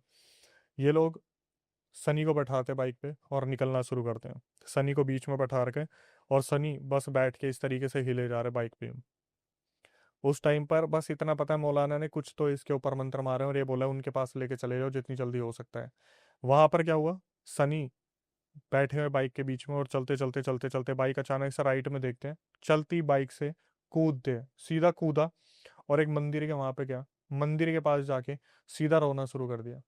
वो एक भव्य मंदिर था माता का, हम्म, जहां पर सनी फूट फूट के रोया कि माँ मुझे बचा ले, माँ मुझे बचा ले, वो मुझे ले जाएगा, मुझे ले जाएगा, मुझे ले जाएगा। पंडित ने वहां पर कोई धागा दिया, उस धागे को पहना, फिर बाइक पे बैठे, बाइक पे आगे निकल रहे हैं, उन मौलाना के पास जा रहे हैं। उन मौलाना को ऑलरेडी फोन कर दिया, क्या कर दिया मुझे नहीं पता। ये लोग जाने लग रहे हैं, थोड़ी ही दूर ये पहुंचे होंगे। उस टाइम पे जो समीर थे वो बाइक पे सबसे पीछे बैठे थे, उनके चाचा के लड़के बाइक चला रहे थे। शमशान के बाहर ये पहुंचे हैं। हम्म, जो सनी थे उन्होंने क्या करा, जो बाइक चला रहे थे ना उनके गले पे काटा, इस तरीके से दांत मारे और चलती बाइक पे एक गिरे, डिसबैलेंस हुए, सनी भागना शुरू। एक शमशान है, उसके बगल में नहर है, हम्म, वहां से भागते भागते भागते भागते पहले वो शमशान के पास भागा, जैसे ही देखा शमशान में कोई चिता जल रही है, उधर से लेफ्ट हुआ। समीर ने बताया कि अक्षय भाई हम पकड़ने के लिए भागे हैं, हम उस स्पीड को पकड़ ही नहीं पा रहे जिस स्पीड में वो भाग रहा है। हम्म, एक नहर होती है, छोटी नहर होती है, देखते देखते वो बंदा भागा है, नहर के ऊपर से कूदा है और सीधा कूद के पार निकल गया उस नहर के। मतलब एक आम इंसान अगर कूदेगा तो वो ढलान वाली बाउंड्री तक पहुंच हम्म, सकता है, वो बंदा कूदा और भागा। हमने उस पुल को पकड़ा, जहां वो नहर का पुल था, हम काफी दूर हो गए थे, चिल्ला रहे हैं इसे पकड़ो, इसे पकड़ो। कोई लोग खेत में काम कर रहे हैं, कोई फार्मर्स खेत में काम कर रहे हैं, कोई भी नहीं पकड़ रहा, सब देख के इधर उधर हो रहे हैं, क्योंकि जो सनी भाग रहा है, जैसे एक वो नहीं होता कि पोजेशन आ रखा है, हम्म, फुल स्पीड में बंदा भाग रहा है। वहां पर ये चिल्ला रहे हैं बुरी तरीके से, पकड़ो पकड़ो पकड़ो। कोई एक बुजुर्ग आदमी था जो वहां पर पता नहीं क्या कर रहा था, क्या नहीं कर रहा था, उसने पकड़ा, और कैसे पकड़ा, सीधा भागते हुए सनी की पीछे से टी शर्ट पकड़ी, पकड़ के सीधा जमीन पे दे के मार दिया और उसकी छाती पे बैठ के हाथ रख ली। अभी लोग वहां पहुंचते हैं तो इसके बारे में बताया, जो एक इंसान था वहां पे, जो बुजुर्ग हम्म, इंसान था, बड़ी बड़ी दाढ़ी है उसके, चंदन लगा हुआ है यहाँ पे, और वो वहां पर बैठ के छाती पे हाथ रख के बस मंत्र पढ़ने लग रहा है। हम्म, अब समीर देख रहा है भाई ये इंसान कौन है जिसने इसे 1 मिनट में काबू पा लिया। तो वहां पर जो सनी था वो उस टाइम पर बेहोशी की हालत में था। हम्म, तो ये पूछते कि बाबा आप कौन हो, तो वो बाबा बताते कि बेटा मैं इसी गांव में, मतलब मेरा खेत है ये। मैंने जब इसकी हालत देख ली तो मैं समझ गया था इसके ऊपर कुछ ऊपरी आ रखा है। मेरे ऊपर मेरी देवी माँ आती है, तो उन्होंने एकदम से मुझे बोला कि इसे पकड़ ले, और उन्होंने ही इसके ऊपर कुछ जो है मंत्र फूके, तुम फटाफट से इसे जहां भी लेके चले जाओ। अब ये जहां तुम लेके जाओगे वहां तक तो ये कुछ नहीं करेगा, वहां पर आगे क्या होने वाला है उसके बारे में मुझे कुछ भी नहीं पता। अब भाई ये दोबारा बाइक पे बैठाते उसे, और बाइक पे ये अधमरी हालत में, ऐसा नहीं, यूं पूरा पड़ा हुआ है, एक तरफ गर्दन हो रखी है, और गर्दन हद से ज्यादा स्ट्रेच हो रखी है, तो एक डर भी लगता है कि झटका है तो कहीं चटक ना जाए। ये बाइक पे लेके जा रहे हैं, जैसे ही ये मदरसे के सामने पहुंचते हैं वो मौलाना वहां पे बैठे होते हैं। सीधा बोलते हैं कि तुमसे ये संभाला नहीं गया, पूरी नहर कूद गया ये। वो बुजुर्ग इंसान नहीं होता तो ये क्या कर देता पता है? किस गांव में किस घर में घुस जाता, किसको खा जाता, किस बच्चे को खा जाता। बैठा हो इसे, वहां पर ये लोग ले जाके उस मदरसे में, मदरसे के बगल में एक छोटी सी कुटिया थी, वहां ले जाके उसे बैठाते हैं। अब भाई मैं जब बता रहा हूँ ना कि समीर ने बोला कि भाई उस घर उस मौलाना के बारे में मत बताना, वो मौलाना इतने ताकतवर थे, इतने ताकतवर थे। सनी वहां बैठा हुआ है अंदर, और एंटिटी बस ये बोल रही है निकल जा, निकल जा, छोड़ दे, छोड़ दे। गर्दन हिल रही है, आवाज आ रही है। मौलाना उन्हें पता क्या बोले, अरे बाहर आ जाओ, कुछ नहीं करेगी एंटिटी, अब ये कुछ नहीं कर सकता, बैठे रहने दो इसे। वो बैठा रहा। ये लोग वहां पहुंचे, इनको पहुंचते पहुंचते अगले दिन पूरा बीत गया। मंदिर वाला इंसिडेंट हो गया, रात को निकले शमशान वाला इंसिडेंट हो गया, नहर वाला इंसिडेंट हो गया। ये लोग वहां 3-4 बजे पहुंचे, और मौलाना बोल रहे हैं कि क्या दिक्कत है, क्यों इतना परेशान हो रहे हो, निकाल देंगे इसे। वो इतने सुपीरियर थे उन सब चीजों में। आपस में बात करे इतने में पहले वाले मौलाना का फोन आता है। अब वो भी पता क्या बोल रहे हैं, तुमसे ये संभाला नहीं गया। अगर वो बुजुर्ग इंसान नहीं होता तो क्या होता? तुम इतनी लेट पहुंचे हो वहां पे, उनका नमाज का टाइम हो रहा है। तो समीर और वो जो मौलाना थे उन्होंने साथ में नमाज पढ़ी। नमाज पढ़ने के बाद ये साथ में आते हैं, तो वहां पर देखते हैं सनी जो है क्या कर रहा है, मिट्टी में हाथ मार रहा है, खुरेदने की कोशिश कर रहा है, अपने पैर नोच रहा है, पैर नोच रहा है लेकिन नोच नहीं पा रहा, जैसे एक अलग ही शील्ड उसे मिली हुई है कि जैसे यू कर रहा है तो यू बस बस ऐसे ही कर पा रहा है। तो जो मौलाना है वो बोलते हैं उसको, समीर और उसके चाचा के लड़के को, अंदर चले जाओ। अब ये होते होते भाई डर तो लगता है कि यार ये दोबारा हम पे ना चपट पाए। मौलाना बोलता है डरो मत, उन साधु बाबा जो मिले थे उन्होंने काफी हद तक काम कर दिया है, और पहले जहाँ लेके गए थे उन मौलाना ने भी कर दिया है। अब आखिरी चरण है, मैं कर लूंगा, तुम अंदर चले जाओ। भाई समीर डरता तो था ही। उसने बताया भाई मैं कदम रखूं और सनी तू लेके आया ना, तू लेके आया ना, तू लेके आया ना, जैसे कोई कोई धक्का मार रहा है उसे, कोई अनविजिबल फोर्स है जो रोकने की कोशिश कर रही है, और दोबारा समीर की तरफ धक्का मार, बार बार ऐसे, बार बार ऐसे। ये अंदर जाता है, बोलता है भाई, भाई प्लीज ठीक हो जा।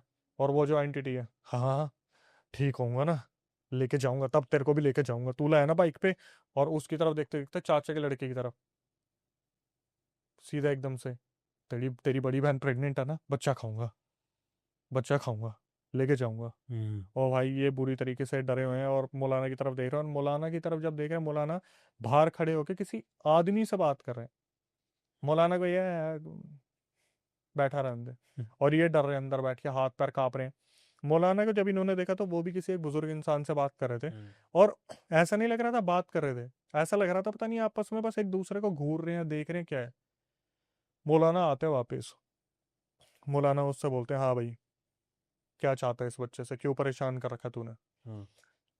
तो अभी तक मेल एंटिटी थी, अचानक से फीमेल एंटिटी आती है कि खाया था ना, इसे ले जाना है, खाया था इसे ले जाना है, मारण प्रयोग हुआ है, मारण प्रयोग हुआ है, लेके जाना है इसे, लेके जाना है। अपनी जगह पे हिलते हिलते हिलते हिलते हिलते हिलते, बाल कभी इधर हो रहा है, गर्दन को ये कभी, फीमेल वॉइस में ये बोल। फीमेल वॉइस में।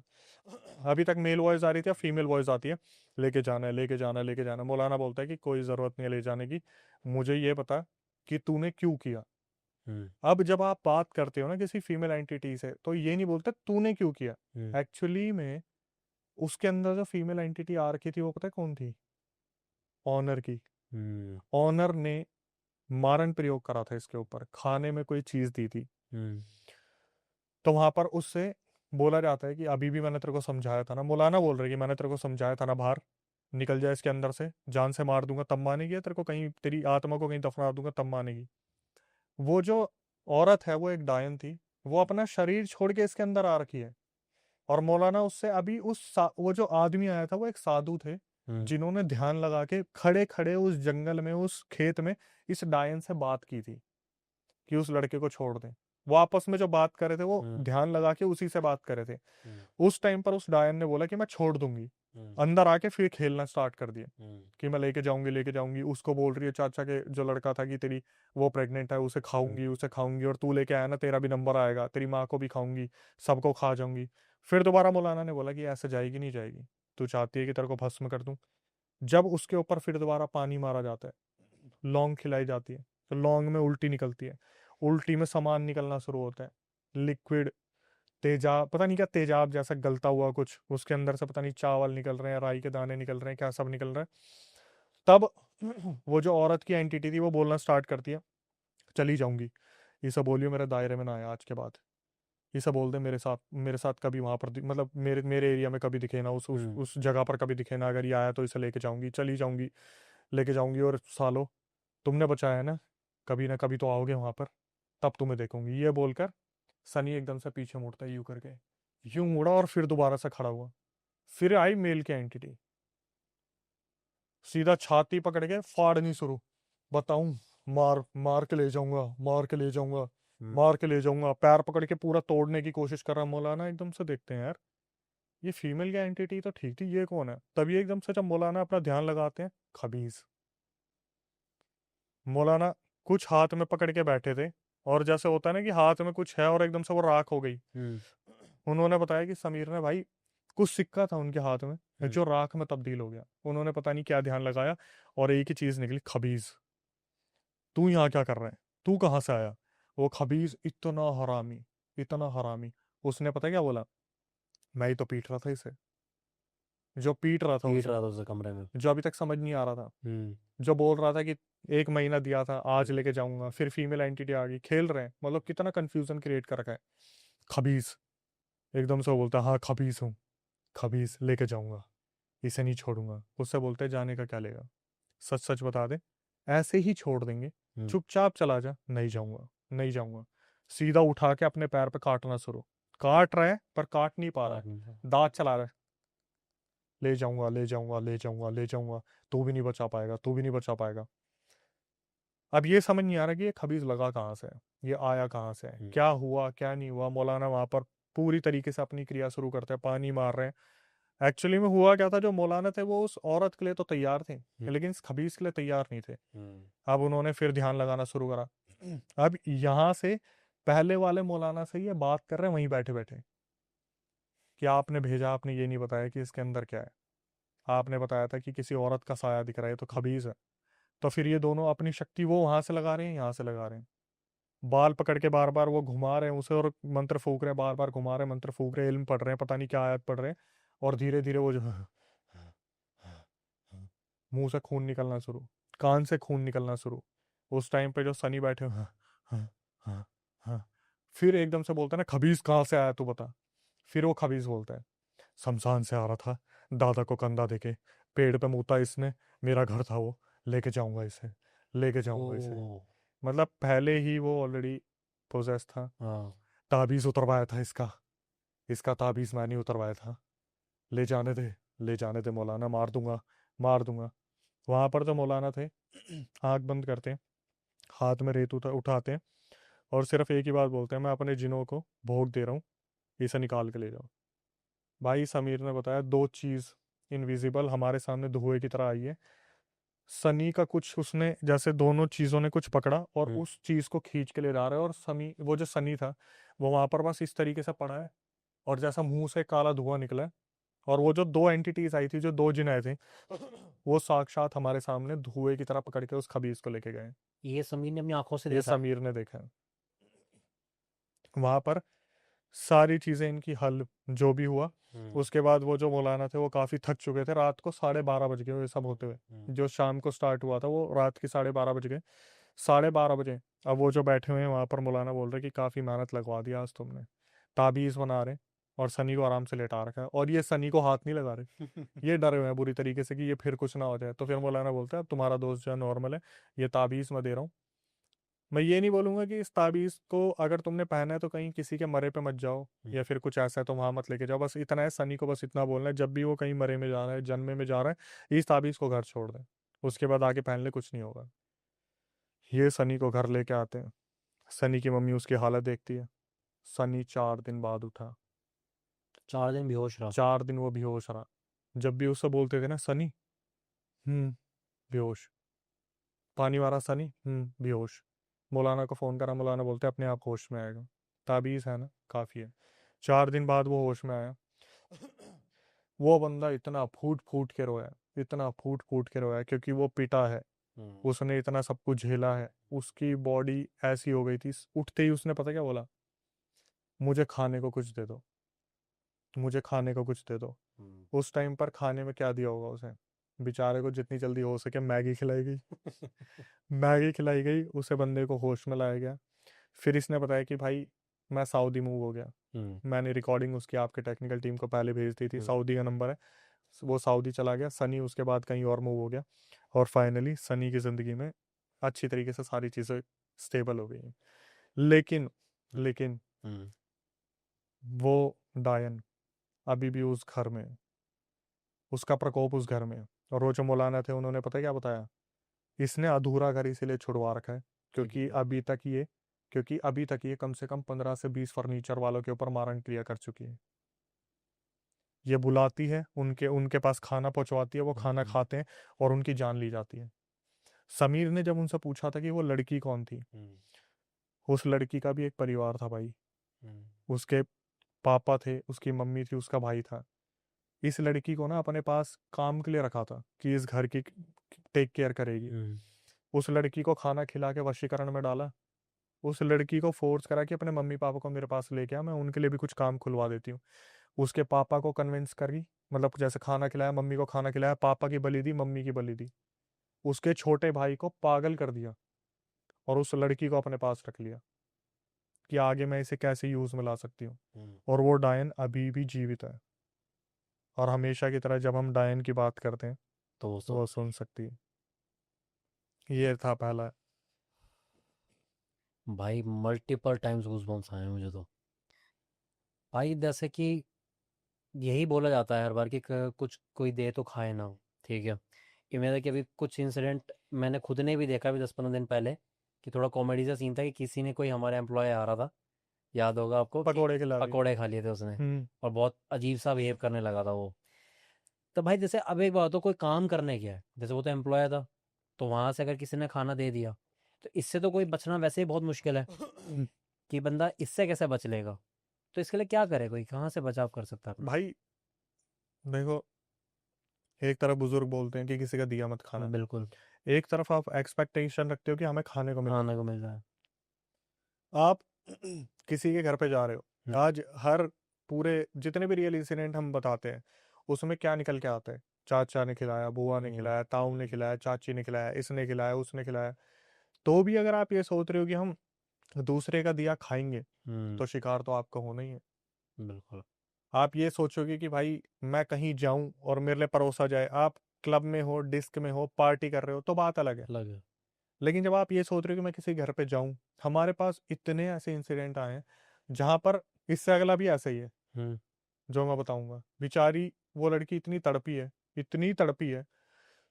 लेकिन हमेशा मैं जनता को ये राय दूंगा कि कभी आपको खाना दिया जाए तो आप भाई मत खाओ। और बहुत एक्सक्यूजेस होते हैं और इसकी रेमेडीज भी होती है कि जब आप खाना खा रहे हो तो उससे पहले आप अपने पितरों को चढ़ा दो, आप उसमें से कुछ फाक निकाल के जमीन पे गिर दो, धरती माँ का पूजन करवा दो, अपने पितरों के लिए निकाल दो। आप ये चीज बोल भी सकते हो कि मैं खाना खा रहा हूँ इसलिए नहीं खा रहा कि मेरे ऊपर कुछ गलत हो। और ये बोलने की जरूरत नहीं होती, मन के ऊपर भी होता है। अभी जैसे हम टॉयलेट की बात कर रहे थे कि उसने टॉयलेट कर दिया, तो समीर ने हमें ये चीज बोली है कि भाई हमारे मजहब में ऐसा होता है कि हमें बहुत फ्रिक्वेंटली बहुत तेज टॉयलेट आ रहा है, तो हम टॉयलेट करते टाइम उस जगह पर बोलते हैं कि अगर यहाँ पर कोई भी एंटिटी है तो मैं उससे रिक्वेस्ट करता हूँ कि मैं उसका अपमान नहीं करना चाहता, मेरे पास और कोई ऑप्शन नहीं है, तो आप प्लीज इस जगह से थोड़ी देर के लिए हट जाइए। वहां पर तब उस चीज का निवारण होता है। अभी आप देखते हो बंदा कहीं भी जाता है, कहीं भी उतरता है, कहीं भी पेड़ पर, जंगल पर, दुनिया को पता है इस बारे में। अभी देखो, बोलने को नहीं मानते इस चीज को, लेकिन अभी अभी 2 दिन पहले हम इंस्टाग्राम पे रील देख रहे थे कि एक बंदा दूसरे बंदे का फोन छीन के भागा। उसने क्या करा, जमीन की मिट्टी उठाई। हाँ। उस पर आपने देखा कि लाखों के शेयर हैं। क्यों? क्योंकि जनता को कहीं ना कहीं पता है ना कि पैरों की मिट्टी से भी काला जादू होता है। सही बात। और इन सब में किसका हाथ निकलता है? अपनों का। अपनों का। अब तो मतलब हम इतने प्रोफेशनल हो चुके हैं इन सब चीज़ों में कि हमें पता ही होता है। लेकिन ये जो चीज़ निकल के आई थी कि भाई फर्नीचर वाले जो भाई लोग होते हैं, कैब ड्राइवर जो होते हैं, आजकल क्या होता है, कैब चला रहा बंदा, पीछे से बोला कि भैया कुछ खाओगे? हाँ। लो भैया मेरा टिफिन में ऑफिस में खा नहीं पाया, मिठाई है, आप खा लो, खा लिया। फिर वो बंदा अपना निवारण करता घूम रहा है। रोड पे उतारे हैं बंदे, लात मार के निकल गए। आपके कितने पॉडकास्ट अभी हुए भी हैं मेरे सामने सामने, जहाँ बंदे बोलते हैं कि भाई नारियल रखा हुआ जबरदस्ती खा लिया, या फिर किसी चैलेंज से। दे देते हैं एक दूसरे को, खा के दिखा, हाँ, खा लेते बेवकूफ। चैलेंज तो बात दूसरी रही, पहले होता था चैलेंज, अब तो ये होता है कि बंदा खुद ही आ रहा है, टोटका क्या है, ला मैं मैं करके नींबू दिखाऊं। निचोड़ दिया, ये खा लिया वो खा लिया। ये चीजें एक्चुअली में है। प्रेमानंद महाराज जी देख लो, या बागेश्वर धाम के बारे में देख लो, कहीं भी आप बात करोगे तो ये चीजें निकल के आएंगी। अब जनरेशन नहीं बोल सकती, या फिर जो दूसरे लोग हैं वो इसको बिल्कुल इनकार नहीं कर सकते इस ये चीज को ऐसा लेकर होता ही नहीं कि है। होता ही नहीं है। अब जब प्रेमानंद महाराज जी जैसा बोल रहे हैं कि उनके साथ घटित कुछ हो चुका है, या उनके सामने चीजें आ रही है, प्रेत बाधा निकल के आ रही है, पिशाच है, डायन है, इतनी सारी जो चीजें हो रही हैं, भाई मैं तो फिर भी ये चीज बोलता हूँ कि ये समीर था जितने इतने एफर्ट्स लगा लिए, वरना एक डरपोक दोस्त किसी का भी हो सबसे पहले अपने घर भागेगा, सोचेगा सही। छोड़ना भाई, मरना है क्या। समीर को सही में अभी वो सऊदी में है, उन्होंने बोला है कि मैं और इंसिडेंट भेजूंगा, और भी बहुत कुछ हुआ है। मेरी तरफ से तो सल्यूट है भाई हमारे रियल मेरी तरफ से सब्सक्राइबर भी को, बिल्कुल है। कि इस तरीके से भाई आपने साथ दिया। और अगर सनी भी ये पॉडकास्ट देख रहे हैं तो भाई अब आप आई थिंक कुशल मंगल होंगे, उसी तरीके से आप रहिए। भाई जैसा कि हमने स्टार्टिंग में बोला था कि हमारा मोटिव यही है कि हम ऐसा कुछ लाएं कि लोगों से सीख मिल सके। तो जैसे तो एक अक्षय भाई ने सीख दी कि भाई कोई कुछ भी दे, ऐसी उम्मीद ही मत लगाओ कि कुछ खाने को कहीं मिल जाएगा। भाई ने सिर्फ एक बताया, कैब में कोई बोल देता है कि देखो जी, किसी ने आपको यही बोल के बोल दिया मेरी जॉब लगी है, लो मिठाई खा लो। ठीक है, मोस्टली मुझे लगता है 10 में से 8 लोग खा ही लेंगे, क्या खुशी की बात है, खा लें। मत खाओ, कुछ नहीं पता सामने वाले की नीयत क्या है। और जैसे अभी भाई ने पूरी कहानी में बताया था कि उसने पेड़ के नीचे टॉयलेट करा और वहाँ से कुछ लग गया। मैंने खुद नहीं देखा, अपने आसपास वालों को देखा, मैं तो रोकता भी रहता हूँ कि हम कहीं ट्रैवल कर रहे हैं, कुछ लंबा सफ़र है, लोग गाड़ी साइड में लगवाते हैं, कहते हैं दूर दूर तक जंगल है, कोई नहीं देख रहा है यार, आ रहा हूँ बस 2 मिनट में। वो वहाँ पर जाके टॉयलेट करके आ जाते हैं। मैं खुद पर्सनली मना करता हूँ मत करो, पर नहीं सुननी किसी ने तो नहीं सुननी। मत किया करो ये सब चीज़ें, क्योंकि आपके 2 सेकंड की ये चीज़ आपकी जान पे बन के आ सकती है, जैसे इस कहानी में बनी है। तो भाई सीख सको तो सीख लेना। अब आते हैं अगली कहानी पे। तो भाई दूसरा इंसिडेंट जो जिसकी आज हम बात करने वाले हैं, ये हमें निधि ने भेजा है, जो कि हमारी उत्तर प्रदेश की रहने वाली है। इनका जन्म भी यहीं हुआ, और सारी चीज़ें इन्होंने अपनी पढ़ाई लिखाई यहीं पे की, लेकिन जब ये 10th 12th की बात करती हैं तो उसके लिए ये अप एंड डाउन करती थी लखनऊ में, जहाँ इनका घर है मऊ में। अब मुझे नहीं पता मऊ से लखनऊ का कितना दूरी का सफ़र है या फिर कुछ ऐसा है, लेकिन जब भी ये 10th 12th की बात करती हैं तो इन्होंने बताया कि वो एक ऐसा टाइम पीरियड रहा है ना अक्षय भाई, जब मैंने अपनी ज़िंदगी में जीते जी नर्क देखा है। इन्होंने बताया कि अभी तो फ़िलहाल मैं अपना 12th क्लियर कर चुकी हूँ और उस चीज़ को 1 2 साल बीत चुके हैं, लेकिन वो जो वक्त था उन चीज़ों की शुरुआत कहाँ से हुई, जब इनके 10th के बोर्ड आए थे। पढ़ाई में बहुत अच्छी थी, और अपने घर वालों की एक्सपेक्टेशन हमेशा इन्होंने अचीव किया। इनके पापा सऊदी में काम करते थे, वहाँ पर इनके पापा टैक्सी चलाते थे, और इनके पापा की बहुत अच्छी इनकम थी। कभी इनके घर में पैसों की दिक्कत नहीं हुई। इनके घर में मम्मी, निधि, निधि की बड़ी बहन, और पापा, कोई छोटा भाई नहीं था, और इस चीज़ का कोई शिकवा भी नहीं था। बस ये था कि निधि पढ़ाई में बहुत अच्छी थी और बहन नर्सिंग की तैयारी कर रही थी। घर में सब कुछ बहुत बढ़िया था। ये बात है जब 10th के बोर्ड आ रहे थे और ये प्रिपरेशन कर रही थी, इन्होंने बताया कि अक्षय भाई सबसे पहला जो झटका मेरे साथ हुआ, ये जो चीज़ मेरे साथ हुई, वो यही थी कि एक दिन मुझे अचानक से चक्कर आया। मुझे बस इतना याद है कि मुझे चक्कर आया, उसके बाद मैं बेहोश हो गई।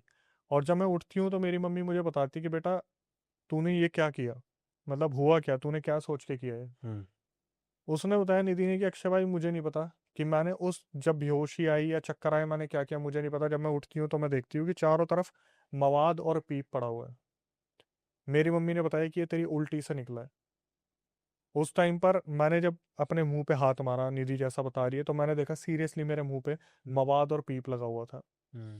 मुझे कोई आइडिया नहीं था कि क्या हुआ है।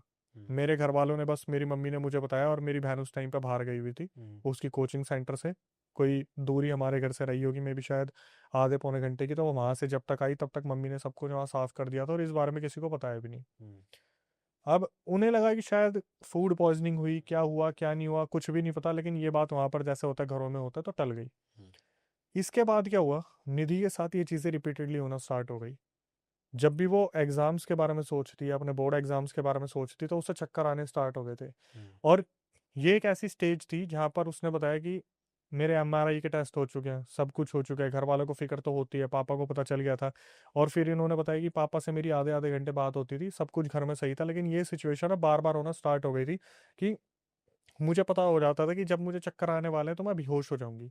हुँ, और जब भी ये बेहोश होकर उठती थी, हमेशा यही होता था कि इनकी मम्मी जो बताती थी कि पता नहीं तेरी जो ये आंखें थी ये काली पड़ गई, तू जब भी उठती थी उल्टी कर देती थी, तेरी उल्टी में मवाद निकलता था, पीप निकलता था, तू पता नहीं क्या खा के सोती है, क्या करती है क्या नहीं करती। उस टाइम पर इन्होंने बताया मेरा वजन जो था 40 किलो था। हुँ।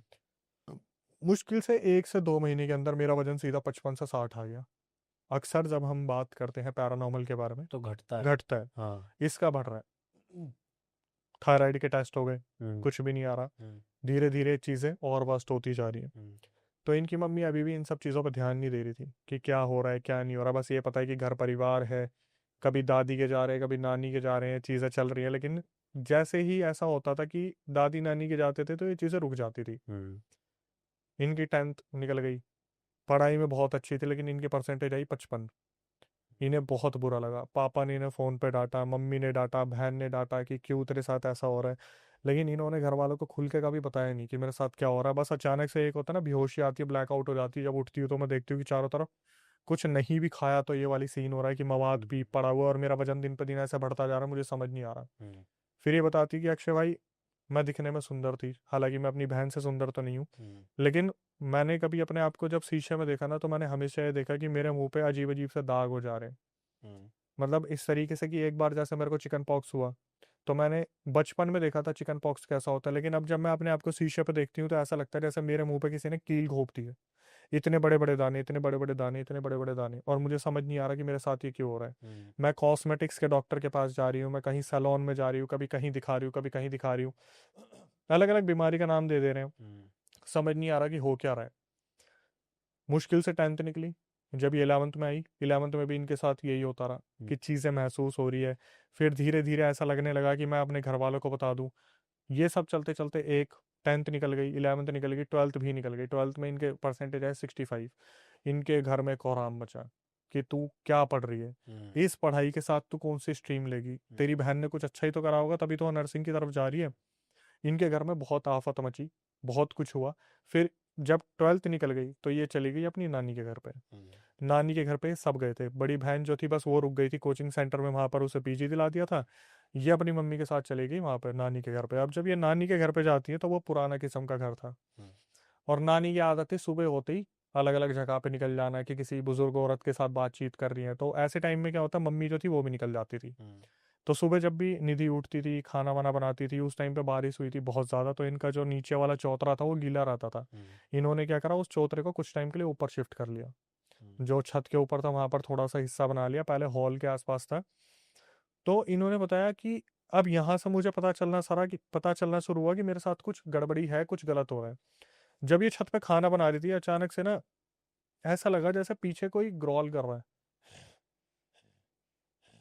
2-3 बार इन्होंने इग्नोर करा, और उसके बाद जब ये पीछे मुड़ के देखती है तो फिर एकदम से ब्लैकआउट हुआ, और उस ब्लैकआउट में इन्हें दिखा कि 7-8 फुट की कोई फीमेल एंटिटी, जिसने राजस्थानी किस्म के कपड़े पहने हुए हैं, हुँ, और वो इन्हें घसीटती हुई ले गई है। ये वहां पर जिंदा है मरी है इन्हें नहीं पता, ये उन्हें घसीटती ले गई सीढ़ियों से, घसीटती हुई दर दर दर दर दर दर दर दर घर के बाहर लेके गई है। और घर के बाहर जैसे बदरपुर पड़ा होता है वहां पे गला दबा दिया, और वहां पर उस एंटिटी ने ये बोला है कि मैं तेरे को लेके जाऊंगी, अब जिसको बता सकती है बता ले, तेरा जाने का वक्त आ गया है। हुँ, इनकी जब एकदम से होता है ना कि भगवान भगवान भगवान, ना हनुमान जी, ना जय श्री राम, ना महादेव, भगवान भगवान भगवान, आँख खुलती है तो ये अपनी छत पे बेहोश पड़ी है। हुँ, इन्होंने बाहर का एक एक दृश्य देखा, बच्चे क्रिकेट खेल रहे हैं, कोई बच्चा कंचे खेल रहा है, जो औरतें हैं सामने आपस में बात कर रही है। जैसे ये बेहोश हो रही थे, बस इन्हें पता है कि ये चिल्लाई बुरी तरीके से, जैसे होता है ना कि कोई एंटिटी आई है, नहीं कुर के बस यूं। उसको सुन के इनके जो बगल वाले घर में जो नानी वगैरह बैठे हुँ, थे वो सारे भाग के आए। उससे पूछा निधि क्या हुआ। निधि ने वहां पर रोना शुरू कर दिया, उसने कुछ नहीं बताया क्योंकि ऐसे टाइम में हालत ही नहीं होती इंसान की वो कुछ बता पाए, रोना शुरू कर दिया। तो वहां पर उनकी जो मम्मी थी वो समझ गई थी कि अभी तक जो चीजें हो रही थी, जिसको हम सोच रहे थे कि कुछ फिजिकली इसके साथ हुँ, प्रॉब्लम है, नहीं, इसके साथ कुछ ना कुछ इशू है, जो चीज समझ में नहीं आ रही। जब रोते रोते इन्होंने बताना शुरू करा ना कि जब मेरे को वो एक एंटिटी दिखी और मेरे को घसीट के ले गई है, तो मैंने देखा है बगल वाले घर में जो बुआ बैठी है उन्होंने ऐसे कपड़े पहने हैं, जो वो बुजुर्ग औरतें बैठी उन्होंने ऐसे कपड़े पहने हैं। हम्म, तब सबको हैरानी हुई कि ये बंदी बेहोश थी, इसने सब कुछ बाहर का देख कैसे लिया। हम्म, मतलब वो जो एंटिटी आई थी उसने सही में इनकी आत्मा को खींचा, बाहर लेके गई, रौंदती हुई, और सब कुछ इन्होंने देखा है कि वह एंटिटी ले जाने की कोशिश करी थी। घर के कोई देवता थे, भगवान थे, उन्होंने मे भी बचा लिया। हम्म, अब इन्होंने अपने घर पे सब कुछ बता दिया कि इतने सालों से मेरे साथ ये सब कुछ होता आ रहा है, 1-2 सालों से, और अब मेरे को ये चीज़ महसूस हो गई है कि कोई चीज़ मुझे ले जाने की कोशिश कर रही हो। इनकी बड़ी दीदी को पता चला, जो नर्सिंग कर रही थी, वो आई घर पे। भाई उन्होंने बताया निधि ने कि मेरी बहन ने मेरा पूरा सपोर्ट करा कि मैं तेरे साथ हूँ, कुछ नहीं होगा। लेकिन जैसा होता है ना, एक हफ्ता सब कुछ सही रहा, उस टाइम तक सब कुछ सही था।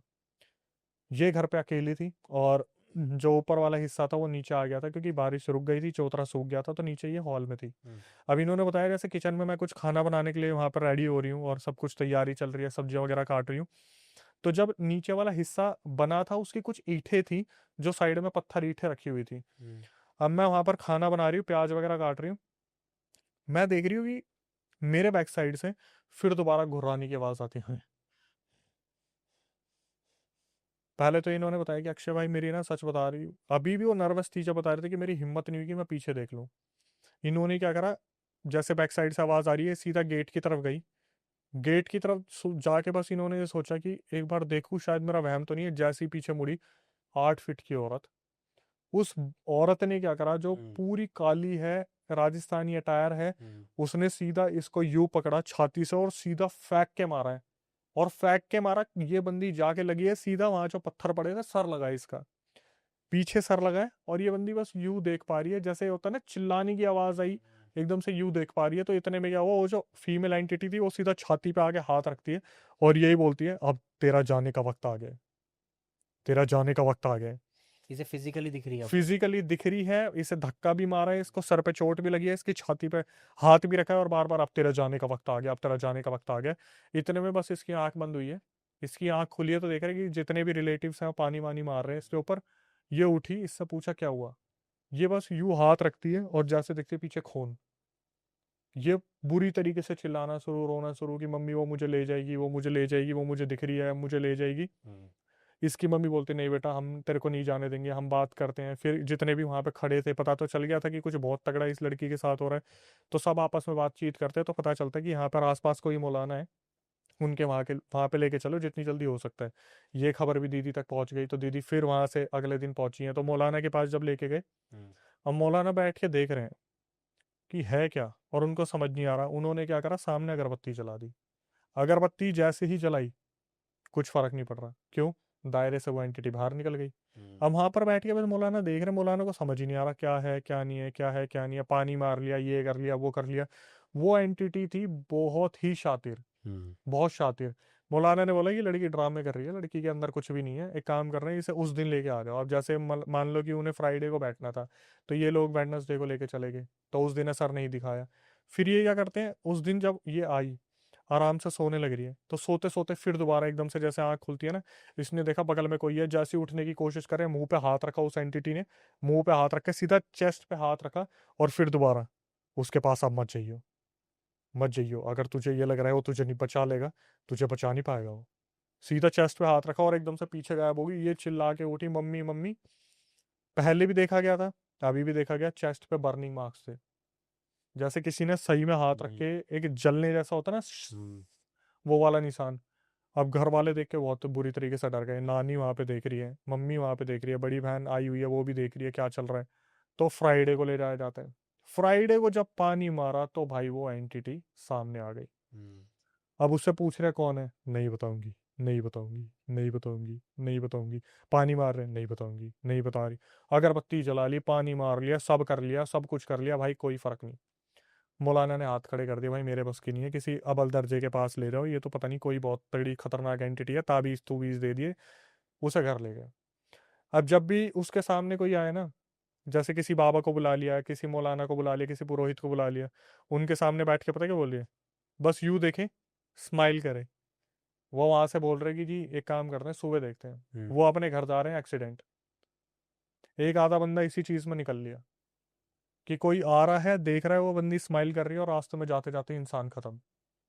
जो इतने मतलब तजुर्बे वाले हैं वो लोग भी मर रहे हैं। वो लोग मरने लग रहे हैं। अब जब अगले दिन फोन करते कि जी बाबा जी आए नहीं, जी बाबा जी तो कल रात को आ रहे थे, ऐसे ऐसे उनका बाइक से एक्सीडेंट हो गया, खत्म हो गए। अगले दिन किसी को बुलाया, वो इंसान नहीं आया, भाई वो आ रहे थे, रास्ते में ऐसे ऐसे कोई ट्रक चढ़ के निकल गया। वो इंसान आ रहा था वॉशरूम करने के लिए, कहीं पर रुका, पता नहीं उसके साथ क्या हुआ, हार्ट फेल हो गया। जब तीन चार चीजें होगी, गाँव में अफवाह उड़ी जाती है। अब गाँव में अफवाह उड़ गई तो कोई देखने भी नहीं आ रहा कि अगला नंबर हमारा लग जाएगा। फिर दोबारा ढूंढा गया कोई, कि कोई मिले कोई मिले कोई मिले। फिर दोबारा एक मौलाना की बात चली कि भाई उन मौलाना के पास लेके जाओ। अब वो मौलाना के पास लेके गए, वो मौलाना बोले भाई मैं अपनी तरफ से देखने की कोशिश करता हूँ। उसने भी अगरबत्ती जलाई।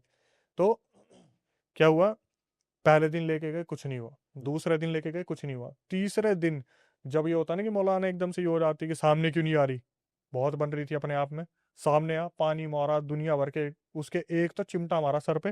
वो निधि बता रही कि आज तक मेरे ब्लड क्लॉट है यहाँ पे, मैं जब भी हाथ रखती हूँ तो मेरे को ऐसा लगता है खून का महसूस होता है कि कुछ लगा है मेरे यहाँ। बोली उसके बाद जब वो तीसरे दिन एंटिटी आई ना, अब देखो उस लड़की ने क्या देखा है। वो बैठी हुई है और सामने खुद को देख पा रही है वो, मतलब उसकी मतलब जो स्पिरिट है वो उसकी बॉडी से निकल चुकी है। मतलब एस्ट्रल वर्ल्ड से देख पा रही यस, है। उसकी आत्मा गेट पे बैठ के देख रही है और मौलाना बार बार उसे भी देख रहे हैं, मतलब मौलाना भी देख पा रहे हैं कि उस लड़की की आत्मा वहां बैठी है। और फीमेल जो है, जो निधि है, उसके अंदर कोई और ही एंटिटी आ रखी है और वो रो रही है, बिलक रही है, चिल्ला रही है और उसको देख के आजू बाजू वाले डर रहे हैं। तो जो निधि की मम्मी वहां जा रखी थी वो यूं देख रही है और वो फूट फूट के रो रही है। क्यों? क्योंकि निधि का मुंह हो गया लाल, आंखें हो गई काली। और सामने बार बार मौलाना क्या चाहती है, क्यों नहीं जा रही है, 3 दिन से बुला रहा हूं तेरे को, आ जाइए, तू बता तू क्या चाहती है। और वो पता क्या बोली बस, बर्फी खाई थी, बर्फी खाई थी, बर्फी खाई थी, बर्फी खाई थी। एक ही चीज जब आप रिपीटेडली सुनते हो तो आपकी फटती बहुत है, सही बात। आप डरते बहुत हो। अब उसकी मम्मी ने जब ये सुना बर्फी खाई थी, बर्फी खाई थी, उतारा किया है, उतारा किया, बर्फी खाई थी, बर्फी खाई थी, बोल बोल के सीधा बाहर। और बस ये देखा कि जैसे होता, निधि एकदम से खिंच के अपनी बॉडी में आई है, कोई चीज बाहर चली गई। और उस टाइम पर जब बाहर थी तब निधि ने देखा कम से कम 10-20 एंटिटीज वहां घूम रही हैं। अब वो जो उतारा करवाने वाले थे उनके साथ थी, इसके साथ थी, कुछ भी समझ नहीं आ रहा। वहां पर मौलाना ने बोला कि मैं एक ताबीज दे रहा हूँ, ये ताबीज दो। और उसने भी ये बोल दिया कि इस टाइम पर आना, इस टाइम पर मैं 3-4 दिन बाद बताऊंगा, ले जाओ इसे। इनके रिलेटिव्स में ना किसी की जॉब लगी थी, सरकारी जॉब थी। तो जैसे मान लो कि मामा मामी थे, दूसरे वाले घर में रह रहे थे, उन्होंने क्या करा, घर में कीर्तन रखवा लिया। निधि आराम से बैठी हुई है कीर्तन में, जैसे होता ना ताबीज है, उसे नहीं पता क्या हुआ, अचानक से बस यूं आंखें बंद हुई है। और जब उसकी आंखें खुली है, बंदी दूसरी मंजिल पे खड़ी थी। और एक बार आंखें बंद हुई है, आंखें खुली है, सीधा धक्का लगा और सीधा घर पे नीचे आके वो कीर्तन वाले सामान पे आके गिरी, भड़ाक देनी। सारे घर वाले भागे आते हैं। उस लड़की की किस्मत बस इतनी अच्छी थी, गद्दों के ऊपर आके गिरी वो दूसरी मंजिल से। उसे उठाया है, जैसे होता ना कि बड़ा ग्रैंड कोई कीर्तन होने वाला था तो लंबे गद्दे रखे हुए थे, वो आके गिरी गद्दे पे और जमीन पे गिरी बेहोश। उसे उठाया, उससे पूछा क्या हुआ। बोले मुझे नहीं पता, बस मुझे इतना पता है कि मेरी आंख बंद हुई है, उसके बाद मेरी आंख खुली, मैं यहाँ पे थी, फिर मेरे को धक्का मार दिया, मैं सीधा आके नीचे गिरी हूँ, मुझे नहीं पता। फिर दोबारा उन मौलाना के पास लेके गए। अब जो बताया दिन था उस पे लेके गए। इस ड्यूरेशन में उस लड़की के साथ क्या हो रहा था, कभी भी ना उसके साथ ये वॉमिटिंग होना, चक्कर आ जाने, बर्तन फेंक देना, ये सारी चीजें इतनी नॉर्मल हो गई थी। वो लड़की ऐसी हो गई थी कि मेरे साथ हो रहा है, मुझे पता चल रहा है। इस लड़की ने देखो क्या मजे लिए, मौलाना से जाने से पहले, जैसे बड़ी बहन आ रखी है, तो बड़ी बहन को बोल रही है बहन तेरे को एक चीज दिखाऊं। एक्चुअली में इनके पापा थोड़े स्ट्रांग थे, तो उन्होंने फोन पे बोला मेरी बेटी इतनी मतलब मजबूत है, ऐसे कैसे डर सकती है। तो वो ना दिल पे एक बात छप गई कि मेरे घर वाले मेरे साथ है तो कोई एंटिटी मेरा क्या बिगाड़ सकती है। तो अपनी बड़ी बहन को बोल रही है कि देखे एक चीज दिखाऊं। 2 कदम चले, छन छन। फिर बोले एक और चीज दिखाऊं, भागे, छन छन छन छन। तो इसने क्या करा, उस एंटिटी से मजे लेने शुरू कर दिए। उससे खेल खेल के दिखा रही है कि देख छन छन की आवाज सुनाऊं, पूरे बेड के आसपास भाग रहे, छन छन छन छन छन छन छन। पर इसने पायल पहन नहीं रखी। इसने नहीं पहन रखी, उसकी बहन को और उसका आवाज आ रही है। तो ये अपनी बड़ी वाली बहन बोल भी रही है, नहीं थी मजे मत ले, ये चीजें ठीक नहीं होती, तू तो ऐसी होगी पापा के बोलने के बाद जैसे कोई चीज रही नहीं है। बोलिए देखना मजे दिलाती हूँ, किचन तक भाग के जा रही है, छन छन छन छन छन छन। भाई अब ये सुनने में ऐसा लग रहा है कि कोई इतना मजबूत कैसे हो सकता है इसने, क्योंकि 10th के बोर्ड से 12th का बोर्ड निकल गया, 2 साल हो गए इन सब चीजों से बीतते हुए। बंदी हैबिचुअल तो हो ही जाती है। अब हुआ क्या, रात को सो रही है, एकदम से खुद ही बता रही है मैं सो रही हूँ, और मुझे जैसे महसूस हुआ कि पता नहीं गाल पे कोई यूं कर रहे हैं। उठी है एकदम से, सामने काली एंटिटी रख के थप्पड़ दिया, मजे ले रही है, मेरे से मजे लेगी। इसने दिया उसको एंटिटी को? एंटिटी ने इसके अच्छा। थप्पड़ दिया कि बहुत छन छन करना आ रहा है, अपनी बहन का तूने एंटरटेनमेंट बना रखा है, मैं तेरे को मजे में लेने वाली चीज लग रही हूँ, ये बोल के इसका गला दबा दिया। बोली भाई उस दिन के बाद मैंने मजे लेने छोड़ दिए। बोली मैंने सिर्फ उस चीज का वेट करा मैं कब मौलाना के पास जाऊंगी। बोली मौलाना के पास गई हूँ, उसने देखना शुरू करा है, 2 मिनट तो वही हंसता रहा कि आपकी लड़की ने तो इससे मजे लेने शुरू कर दिए, ये तो छन छन करती घर में भागने लग रही है। लेकिन उस उन सब चीजों के बीच में क्या हुआ, जैसे इसका वजन जो था वो बढ़ता जा रहा था, इसका वजन 85 पहुंच गया, 10 डबल सीधा 85। और इसने बताना शुरू करा अक्षय भाई मेरी जो खूबसूरती थी ना वो बिल्कुल खत्म हो गई, बिल्कुल। जैसे मान लो कि मैं एक टाइम पे युवा करता था, खुद को देख के लगता था हाँ मैं स्लिम हूँ, फिट हूँ, मेरे घर में मुझे एक्सरसाइज बताई गई है, मैं सुबह एक्सरसाइज करती हूँ, मेडिटेशन योगा करती हूँ। अब मुझे आंख बंद करने से डर लग रहा है कि मतलब मैं कैसे सही होंगी कैसे नहीं होंगी, मुझे समझ नहीं आ रहा। मौलाना के पास लेके गए, उन्होंने बोला मैं इलाज करूंगा। वो एक बार बुला रहे हैं, 2 बार बुला रहे, 3 बार बुला रहे, 4 बार, 5 बार, 6 बार। हम 6 बार उनके पास होके आ गए, हमें कोई सोल्यूशन नहीं मिला। वो ताबीज देते और वो ताबीज कभी कैसे खंडित हो जाए, कभी कैसे खंडित हो जाए, कभी मेरे से उतर जाए, कभी खुद खुल जाए, मतलब ये समझ नहीं आ रहा कि ठीक कैसे होगा। इन सब चीजों के बीच में बुरे सपने आ रहे हैं। एक टाइम ऐसा आ गया जब बार बार मल्टीपल एंटिटीज दिख रही है, जैसे वो बता रही है कि छठी बार जब मैं वहां पे गई तो फिर दोबारा मेरी बॉडी में से मैं बाहर आ गई हूँ, मुझे दिख रहा है कि 100 प्रेत घूम रहे हैं, 20 मेरे ऊपर बैठे हैं। और इन सब चीजों में एक नई चीज जो मैंने पहली बार सुनी कि वो जो मौलाना थे मेरे ऊपर पानी फेंकते ना सर पे, तो उतना हिस्सा मेरा सफेद हो जाता है। जैसे यहाँ के इतने बाल सफेद हो गए, 4-5 दिन बाद फिर दोबारा ब्लैक हो गए। किसी शरीर पर बूंद पड़ी, वहां से मेरा हिस्सा चल गया, 4-5 दिन बाद फिर नॉर्मल हो गया। तो मुझे ये पता चल रहा था कि जो भी एंटिटी है उसका प्रकोप मेरे ऊपर इतना है कि वो मेरी बॉडी को घर बना चुकी है ऑलरेडी। ये एक्सेप्ट नहीं कर रही है कि तू मेरे अंदर रह, लेकिन पता नहीं कहाँ से क्या दिया गया, क्या हुआ क्या नहीं हुआ, कुछ पता नहीं चल रहा। उसके बाद फिर दोबारा ये देखना शुरू करते कि भाई नहीं हो रहा मौलाना से, तो किसी और को देखना शुरू करते। किस्मत से इनके मोहल्ले में एक नया कोई भक्त आया था देखने वाला। और वो देखता कैसे था, वो देखता था जैसे आपके हाथ में फूल, मतलब फूल देगा और फूल लेके आपके ऊपर से वारेगा और फिर देख देख के बताएगा। अब यहाँ पर आके चीजें बहुत इमोशनल हो जाएंगी। इसने बताया कि अक्षय भाई मैं उन इंसान के पास ना पहली बार गई जो भक्त आए थे, उन्होंने ना एक बार फूल उतारा हाथ में देके और उन्होंने ऐसी ऐसी चीजें बता दी कि इस लड़की ने बेचारी ने इतना सहा है। मतलब ये लड़की उस एंटिटी से पिटती है, वो इसे मारती है, इसे धक्के देती है, इसको खाना नहीं खाने देती, इसको पूरे दिन कैसे वॉमिटिंग करवाती है। जैसे ये बंदी उबासी के लिए मुंह खोलती है ना, मुंह में हाथ डाल देती है, तो जब गले में हाथ जाता है तो सब कुछ निकलता है। वो लड़की बता रही है कि मैं वहां पर फूट फूट के रोई हूँ कि पहली बार मैं ऐसे इंसान के पास आई हूँ जो मेरे बारे में सच्चाई बता पा रहा है कि मैं कितनी बुरी तरीके से, मतलब इस चीज से, उत्पीड़ना हो रही है हाँ इसकी। कि मैं कितनी बुरी तरीके से पीड़ित हो रखी हूँ इस चीज की। बताया गया कि इसके ऊपर 100 से ज्यादा प्रेत है, 100 से ज्यादा। और प्रेत कैसे आ रहे हैं, जैसे मान लो कि ये किसी दिन कोई एग्जाम दे के आ रही थी, हॉस्पिटल के बाहर से आ रही थी, किसी की मौत हुई वो भी चल के आ गया, कोई मॉर्चरी रूम में बैठा हुआ था वो भी चल के आ गया, कोई पेड़ पे बैठा हुआ था वो भी चल के आ गया। सबने इसका घर बना रखा बस शरीर को। उस वो जो एंटिटी इसके ऊपर छोड़ रखी फीमेल एंटिटी, वो क्या करती थी, इनवाइट करती थी 100 प्रेत। अब उनको हेड कौन कर रही है, वही फीमेल एंटिटी। पर वो फीमेल एंटिटी है कौन, बर्फी। बर्फी खाई थी, नहीं जाऊंगी नहीं जाऊंगी नहीं जाऊंगी नहीं जाऊंगी नहीं जाऊंगी नहीं जाऊंगी, ये चीज बार बार रिपीटेडली आ रही है। तो उन्होंने देख के बता दिया साफ साफ जी देखो ऐसा है, फूल देख के बता दिया। और मैं बताता हूँ कितनी पावर थी उस भक्त के पास। वो आया नया था वहां पर शक्ति पूरी थी। उन्होंने बताया डिस्क्रिप्शन में निधि ने कि अक्षय भाई जब मैं वहां गई ना, एक दुर्गा माँ की मतलब मूरत पूरी अच्छी खासी जैसे उन्होंने मंदिर के अंदर बना रखी, उनको इतना प्यारा श्रृंगार दे रखा।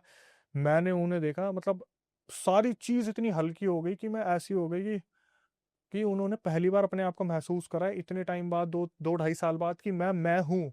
सारा वजन हट गया। मतलब दुर्गा माँ की जो पावर होती है इतनी स्ट्रांग उस भक्त के ऊपर थी। वैष्णो देवी वाली माता, उनकी जो थी कोई एक मान लो कोई अंश, कोई एक छाव, वो चीज आती थी उन पे। वो फूल देख के बताते थे।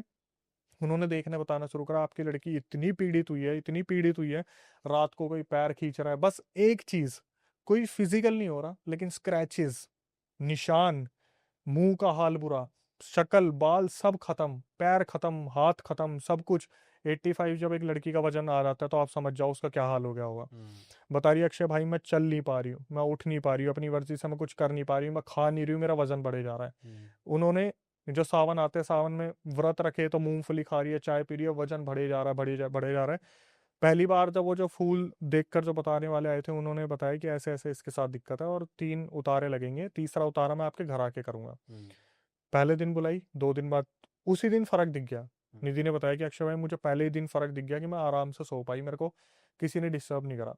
जब दूसरे उतारे में गई, दूसरा उतारा करा, तब वो फीमेल एंटिटी मेरे सपने में आई और मुझे बाल पकड़ के जो घसीटा उसने सपने में, ईंटें मार रही है मुंह पे कि तू मुझे निकलवाएगी, उसके पास जाएगी, तुझे क्या लगता है वो निकाल देगा, तू उसके पास नहीं जाएगी, अपने माँ बाप को बोल वो लेके नहीं जाएंगे। अब इस टाइम पर इनके पापा भी आ गए थे और पापा का आने का रीजन, भाई जब इसके उतारे हो रहे थे ना, वो एंटिटीज इसके पापा के ऊपर पहुंच गई, सऊदी सऊदी में पहुंच गई। और इनके पापा का क्या हुआ, बीपी इतना हाई हो गया कि जब उनके दोस्त उन्हें हॉस्पिटल लेके भागे तो उन्होंने साफ साफ बता दिया कि इन्हें रेस्ट की जरूरत है वरना इन्हें ब्रेन हैमरेज हो जाएगा। इनके पापा फ्लाइट करके आए, उन्हें रेस्ट मोड पे डाला कि भाई आप काम नहीं करोगे। अब इसके पापा यहाँ आके ये सब चीजें देख रहे हैं। तो पापा मम्मी जब लेके गए, ये सारी चीजें आई, बहन भी साथ में थी, लेकिन अपने माँ बाप को बोल लेके नहीं जाएंगे, अपने माँ बाप को बोल लेके नहीं जाएंगे। तीसरी बार जब ये लोग वहां पर लेके गए, उस टाइम पर उस एंटिटी ने वहां पर जो तमाशे करे, माता माता मुझे मत मार, माता मुझे मत मार, पानी मार रहे हैं उसके ऊपर। वो कलश रखते थे बेसिकली माता के सामने, पूरी रात भर रखा रहता था। फिर वो पानी अलग अलग उसमें देते थे उतारे वालों को कि भाई आप ऐसे छिड़क देना, वैसे छिड़क देना जब ये परेशान हो। जैसे ही पानी मारे दुर्गा माँ के सामने, माता मत मार, माता मत मार, मुझे भी भेजा गया है, माता मैं अपनी मर्जी से नहीं आई हूँ। कुछ प्रेत तो पहले वालों ने हटा दिए थे, लेकिन इस तक कोई पहुंच नहीं पा रहा था। अब ये जो बंदा बैठा होता, इसने क्या करा, पानी मार के माता का आशीर्वाद था उनपे, उस एंटिटी को जो प्रताड़ित करा, जो प्रताड़ित करा, बता बता, नहीं बता सकती, उसने भोग दिया हुआ है, उसने तामसिक भोग दिया हुआ है, उसने सुअर की जीभ खिला रखी है, उसने इतने मौतें दे रखी है, उसने बलि दे रखी है, ये कर रखा वो कर रखा है। भाई जिसने टोटका करा था ना, उसने क्या बलियों की भेंट चढ़ा रखी थी। वो एंटिटी बोल के ही तैयार नहीं, वो एंटिटी बोल के ही तैयार नहीं। आखिर में भक्त को बोलना पड़ा, दुर्गा माँ अपनी थोड़ी सी शक्ति दिखाओ, नहीं तो ये इस बच्ची को खत्म कर देगी। उस लड़की के पास 4 घंटे थे, ले जाने वाली थी, उसे लेके जाने वाली थी। वहां पर माता की शक्ति कोई आई है, उस एंटिटी को घसीटा है, पीटा है, बोला है बता। अब माता की शक्ति तो ये वाली बात होगी, कोई परछाई भी बहुत बड़ी चीज होती है, कोई भी ये उस भक्त के ऊपर, हाँ, छाया कहते हैं। कि कोई एक, मैं तो 0.0000 पता नहीं कितना माइक्रो परसेंट पे जाऊंगा, वो चीज कोई झलक दिखी, उस एंटिटी ने बोलना शुरू करा। किसने करा? इसकी दादी ने करा, दादी ने? इसकी खुद की दादी ने करा है। अब पूछा क्यों करा है, बताया कि इस लड़की की जो सबसे छोटी वाली बुआ थी, उसका पहला पति किसी डिस्प्यूट के चक्कर में उसे खत्म कर दिया था दुश्मनों ने। उसकी एंटिटी बुआ को तंग करने लगी। उन्होंने क्या करा, उसका उतारा 4 बर्फियों में निकाल दिया, 4 बर्फियों में। और ये अपनी बुआ की दूसरी शादी अटेंड करने गई थी, वहां पे इसकी दादी ने वो बर्फी से खिला दी। और दोनों का नंबर लगा था, इसकी बड़ी बहन का भी नंबर लगा था कि 2 बर्फी ये खाएगी, 2 बर्फी वो क्या खाएगी। तो बोला था बेटा 2 बर्फी बड़ी बहन को दे दियो, 2 बर्फी तू खा लियो। 3 इसने खा ली, कि होता है ना कि मीठा पसंद है। 1 बर्फी बहन के लिए छोड़ दी। अब बहन ने जैसा देखा सफेद बर्फी, वो थोड़ी दिमागदार थी, घर वालों ने बोला भी हुआ था कि डायरेक्ट सारी ऐसे कोई भी घर में लाई चीज खाइयो मत। तो इसने क्या करा, 1 बर्फी जो बड़ी बहन थी उसने फेंक के मारी जमीन पे कि मम्मी ने मना करा ना नहीं खाना। अब इसने डर के मारे नहीं बताया कि मैं 3 खा चुकी हूँ। वो भाई दादी ने सारा उतारा इसके ऊपर कर रखा था। अब उस एंटिटी को बोला गया कि भाई निकलो। अब नेगोशिएशन हो रही है वहां पे कि भाई तेरे को क्या चाहिए। वो बता रहा मेरे को सिंगार का सामान चाहिए, उसके साथ मेरा ये हो रखा है, वो मेरी बहू भी साथ में आ रखी है। प्रेत नेगोशिएशन कर रहे हैं। तो उस टाइम पर जो जो चीजें चाहिए थी वो बोली गई, दी गई, उसके बाद वो चीजें हटाई गई। वहां पर इन सब चीजों में क्या हुआ, इसके बाद बताया गया कि इससे पहले बताया था कि अक्षय भाई एक टाइम ऐसा आया था जब ये सारी चीजें चल रही थी ना, जो अलग अलग मौलाना को दिखाई जा रही थी। एक दिन क्या हुआ, इसकी मम्मी ने इसे डांटा होगा कि तेरी वजह से इतना पैसा खर्च हो रहा है, तेरा पढ़ाई में भी ध्यान नहीं है, ये नहीं है, वो नहीं है, पता नहीं कहाँ से क्या खा खू के आ गई, पता नहीं कहाँ पैर लग गया। जब तक ये नहीं पता था, इसने बताया कि मैं क्या हुआ, मैं अपने छत पे जाके रोने लगी रात को 3:30 बजे। कब गई कुछ नहीं पता, कब रोने लगी वहां जाके। तो इसके चाचा थे साइड में, एक वो होंगे चाचा या मामा कोई, वो पहलवान, वो आगे सुन, वो रोते रोते कि कौन रो रहा है। मम्मी को जगाया इसकी अपनी बहन को कि कहाँ गई वो, देखा छत पे जाकर रोने लग रही है इसकी मम्मी गई। वही हरियाणवी में जो गाली देते हैं ये, कि कुछ गाली वाली दी उसे कि ये तू यहाँ क्या कर रही है। इसने क्या करा, अपनी माँ की गुद्दी पकड़ी, दीवार पर लगाया, उठा दी 2 इंच ऊपर। तू तू बताएगी मैं क्या कर रही हूँ, तू बताएगी, तू रोकेगी। वो मामा जो पहलवान था वो भाग लिया वहां सीढ़ियों से नीचे। ऐसा में पहलवान पता नहीं कहाँ जाते हैं। उसको फिर वो जो मामी थी वो आई, गंगा जल वगैरह मारा, नीचे लेके गए उसे, वो उठी, उसे पता ही नहीं वो क्या कर रही थी। एंड में जब सारा उतारा हुआ उस एंटिटी को निकाला गया, तब उसे पता चला कि उसकी दादी ने सब कुछ करा था भाई। वही जो टोटके वाली रस्म होती है कि जाओ इसे बहा के आओ। फिर सारा सामान दिया, चलते पानी में बहाया गया, सारी चीजें खत्म हुई। लेकिन बेचारी आज भी यही बोलती है, अक्षय भाई 3rd स्टेज फैटी लीवर है, अस्थमा हो रखा है, मेरी हालत अब तो खैर 51 किलो की मैं हो गई हूँ, लेकिन अभी भी बुरे सपने आते हैं, एंटिटीज दिखती हैं क्योंकि खुला द्वार बन चुका है शरीर। धागे दे रखे हैं, सलामती के लिए हमेशा पूजा करती हूँ, दुर्गा माँ की बहुत बड़ी भक्त बन चुकी हैं। और वो जब भी दुर्गा माँ का नाम लेती है, एंटिटीज अपने आप इधर उधर हो जाती हैं। भाई एक ही चीज़ की तसल्ली है कि माँ जो है इतनी शक्ति रखती है कि चाहे तो घसीट के मारे। सही बात है। वो चीज़ जो इस इंसिडेंट में देखने को मिली है, लेकिन उसने जो निधि ने सफ़र करा है, ये भाई पूरा 1.5 घंटे का मेरे पास इंसिडेंट आया था, जिसमें हो सकता है कि निधि मेरे से बहुत सारी चीज़ें रह गई हो तो उसके लिए माफ़ करना बच्चा। लेकिन जिस तरीके से उसने एक एक चीज़ बताई, उसकी उम्र मेरे ख्याल से 24-26 साल है, उसने एक एक चीज़ मुझे बताई है कि भाई मैं सिर्फ यही चाहूँगी कि हर इंसान को समझा दो कि कोई अपना नहीं है, माँ बाप भाई बहन के अलावा। भाई बहन भी आज तो मैं ये बोलूँगा कि भाई थोड़ा सा संभल के रहो। लेकिन मेरी तरफ से आज पूरे रियल इंसिडेंट में भाई आर्यन के पॉडकास्ट में मैं यही बताऊंगा कि भाई बच के रहो, अब बचना तुम्हारे हाथ में। मेरा तो एक ही सवाल है सारी जनता से, अब किसी को बर्फ़ी खानी है? क्योंकि यही समझाते हैं। मैंने खुद ने अक्षय भाई की सारी वीडियोस देखी है और भी काफ़ी सारे हॉरर क्रिएटर्स की देखी है। सबका यही कहना होता है कि मत खाओ मत करो, पता नहीं आप लोग ये चीज़ें सामने आती है तब ये चीज़ें भूल जाते हो या क्या दिमाग में चल रहा होता है। ये चीज़ें आज के तारीख में सबसे मोस्ट कॉमन है और लोग मेरे हिसाब से जो नई जनरेशन है सबसे ज़्यादा लाइटली भी इन्हीं चीज़ों को ले रही है कि टोटके हो रहे हैं उसी को निगलेक्ट करना है, वही खाना है, उन्हीं को पैर मारने हैं। देख लो फिर ऐसे ही होता है यार जीवन में। मैं तो लिटरली निधि के जीवन से, उसकी हिम्मत से सल्यूट कर रहा हूँ कि भाई वो लड़की होके, वैसे तो मैं ऐसा नहीं कहता कि लड़कियां कमज़ोर हैं, बट स्टिल वो जो झेल गई, मेरे हिसाब से मैं एक 6 फीट का मर्द हूँ, मैं भी नहीं झेल पाता। तो सल्यूट है एंड आई रियली विश कि वो आज सही हो और उसका आगे जीवन बहुत सही जाए। अच्छा, उसने ना एक एक सबूत हमारे पास दिया हुआ है, मैंने हम्म, टेक्निकल टीम को दिया था वो। उसने बताया कि हमारे घर पे पूजा हुई थी एक, जिसमें वो सारा उतारा हुआ था, जबकि मैं बता रहा हूँ जो थे वो घर पे आए थे, माँ के हाँ भक्त जो उसका थे। टाइम जब करना था। हाँ, तो वो मैंने इमेजेस दे दिया एज अ प्रूफ, आप अपनी वीडियो में वो लगाओ। यहाँ पर अटैच कर देंगे फिर हम। गाइस, शुरुआत है चैनल की, पहला पॉडकास्ट निकाला है। मोटिव ही यही था कि आपको कुछ ऐसी सीख देंगे कि जीवन में आपको क्या गलतियां नहीं करनी है। और आई गेस अक्षय भाई आज दोनों कहानी उसी के हिसाब से लाए हैं कि आपको ये सीख मिलेगी कि जीवन में आपको बिल्कुल क्या गलतियां नहीं करनी है। भाई संभल के चलो सारे, पूजा पाठ में ध्यान लगाओ। नई जनरेशन हो मानते हैं, बट स्टिल तब भी अपनी देवी देवता नहीं छोड़ने चाहिए, अपने माँ बाप नहीं छोड़ने चाहिए। और पूजा पाठ में जितना ध्यान लगाओगे, जितना अपने आप को लीन रखोगे, इन चीज़ों से दूर रहोगे।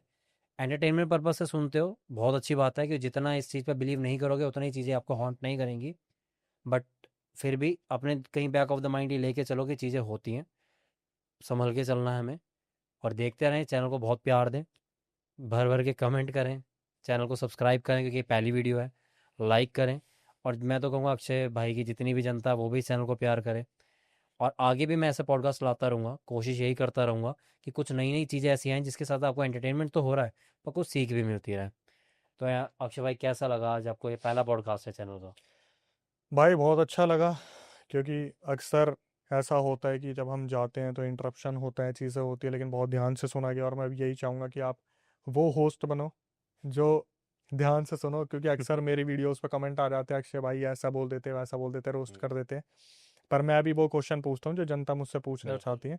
इसके बाद यही बोलूँगा कि मेरी जो जनता है जो यहाँ तक आ गई है, आर्यन भाई के पॉडकास्ट के चैनल को बतेरा प्यार दो, और कमेंट सेक्शन में ज़रूर लिखो भाई, अगर आप चाहते हो तो मैं दोबारा आऊँगा। मेरा इंस्टाग्राम और यूट्यूब जो है डिस्क्रिप्शन में अटैच है, तो आप मुझे वहाँ फॉलो भी कर सकते हो और देख भी सकते हो। लेकिन कमेंट बॉक्स में लिखना ज़रूरी है, जितना ज़्यादा हो सके। फिर दोबारा आएंगे अगर आपकी डिमांड होगी तो इस चैनल पे, और ऐसा कंटेंट लाएंगे जो दोबारा कहीं पर और आपने सुना ही नहीं होगा। तो मैंने जैसा भाई को कमिटमेंट दिया था वैसा मैं लेके आया हूँ, बाकी आप जैसा चाहोगे वैसा आपसे ही बने। आप ही हमें बना रहे हो, आप ही भाई को बनाओगे। मेरी जनता सब्सक्राइब करे जितना ज़्यादा हो सकता है। थैंक यू अक्षय भाई इतनी विशेज़ के लिए। और जैसे भाई ने इतना प्रमोशन मेरे चैनल का कर दिया है, मैं सिर्फ यूट्यूब पे अवेलेबल हूँ। स्पॉटिफाई पे भाई को ही सुने, वही ट्रेंडिंग में रहते हैं। हम खुद भी सुनते हैं, टॉप 10 में रहते हैं हमारे भाई। मैं तो कह रहा हूँ टॉप 3 में आने चाहिए भाई बहुत जल्दी। स्पॉटिफाई पे चलते फिरते हर जगह सुने। बाकी एक्सक्लूसिव कंटेंट जो भाई के यूट्यूब चैनल पे मिलता है, और ज़्यादा एक्सक्लूसिव कंटेंट वो हमारे चैनल पे लेके आते हैं। तो हम जल्दी मिलते हैं अगले पॉडकास्ट के साथ। Aryan Chaudhary signing of.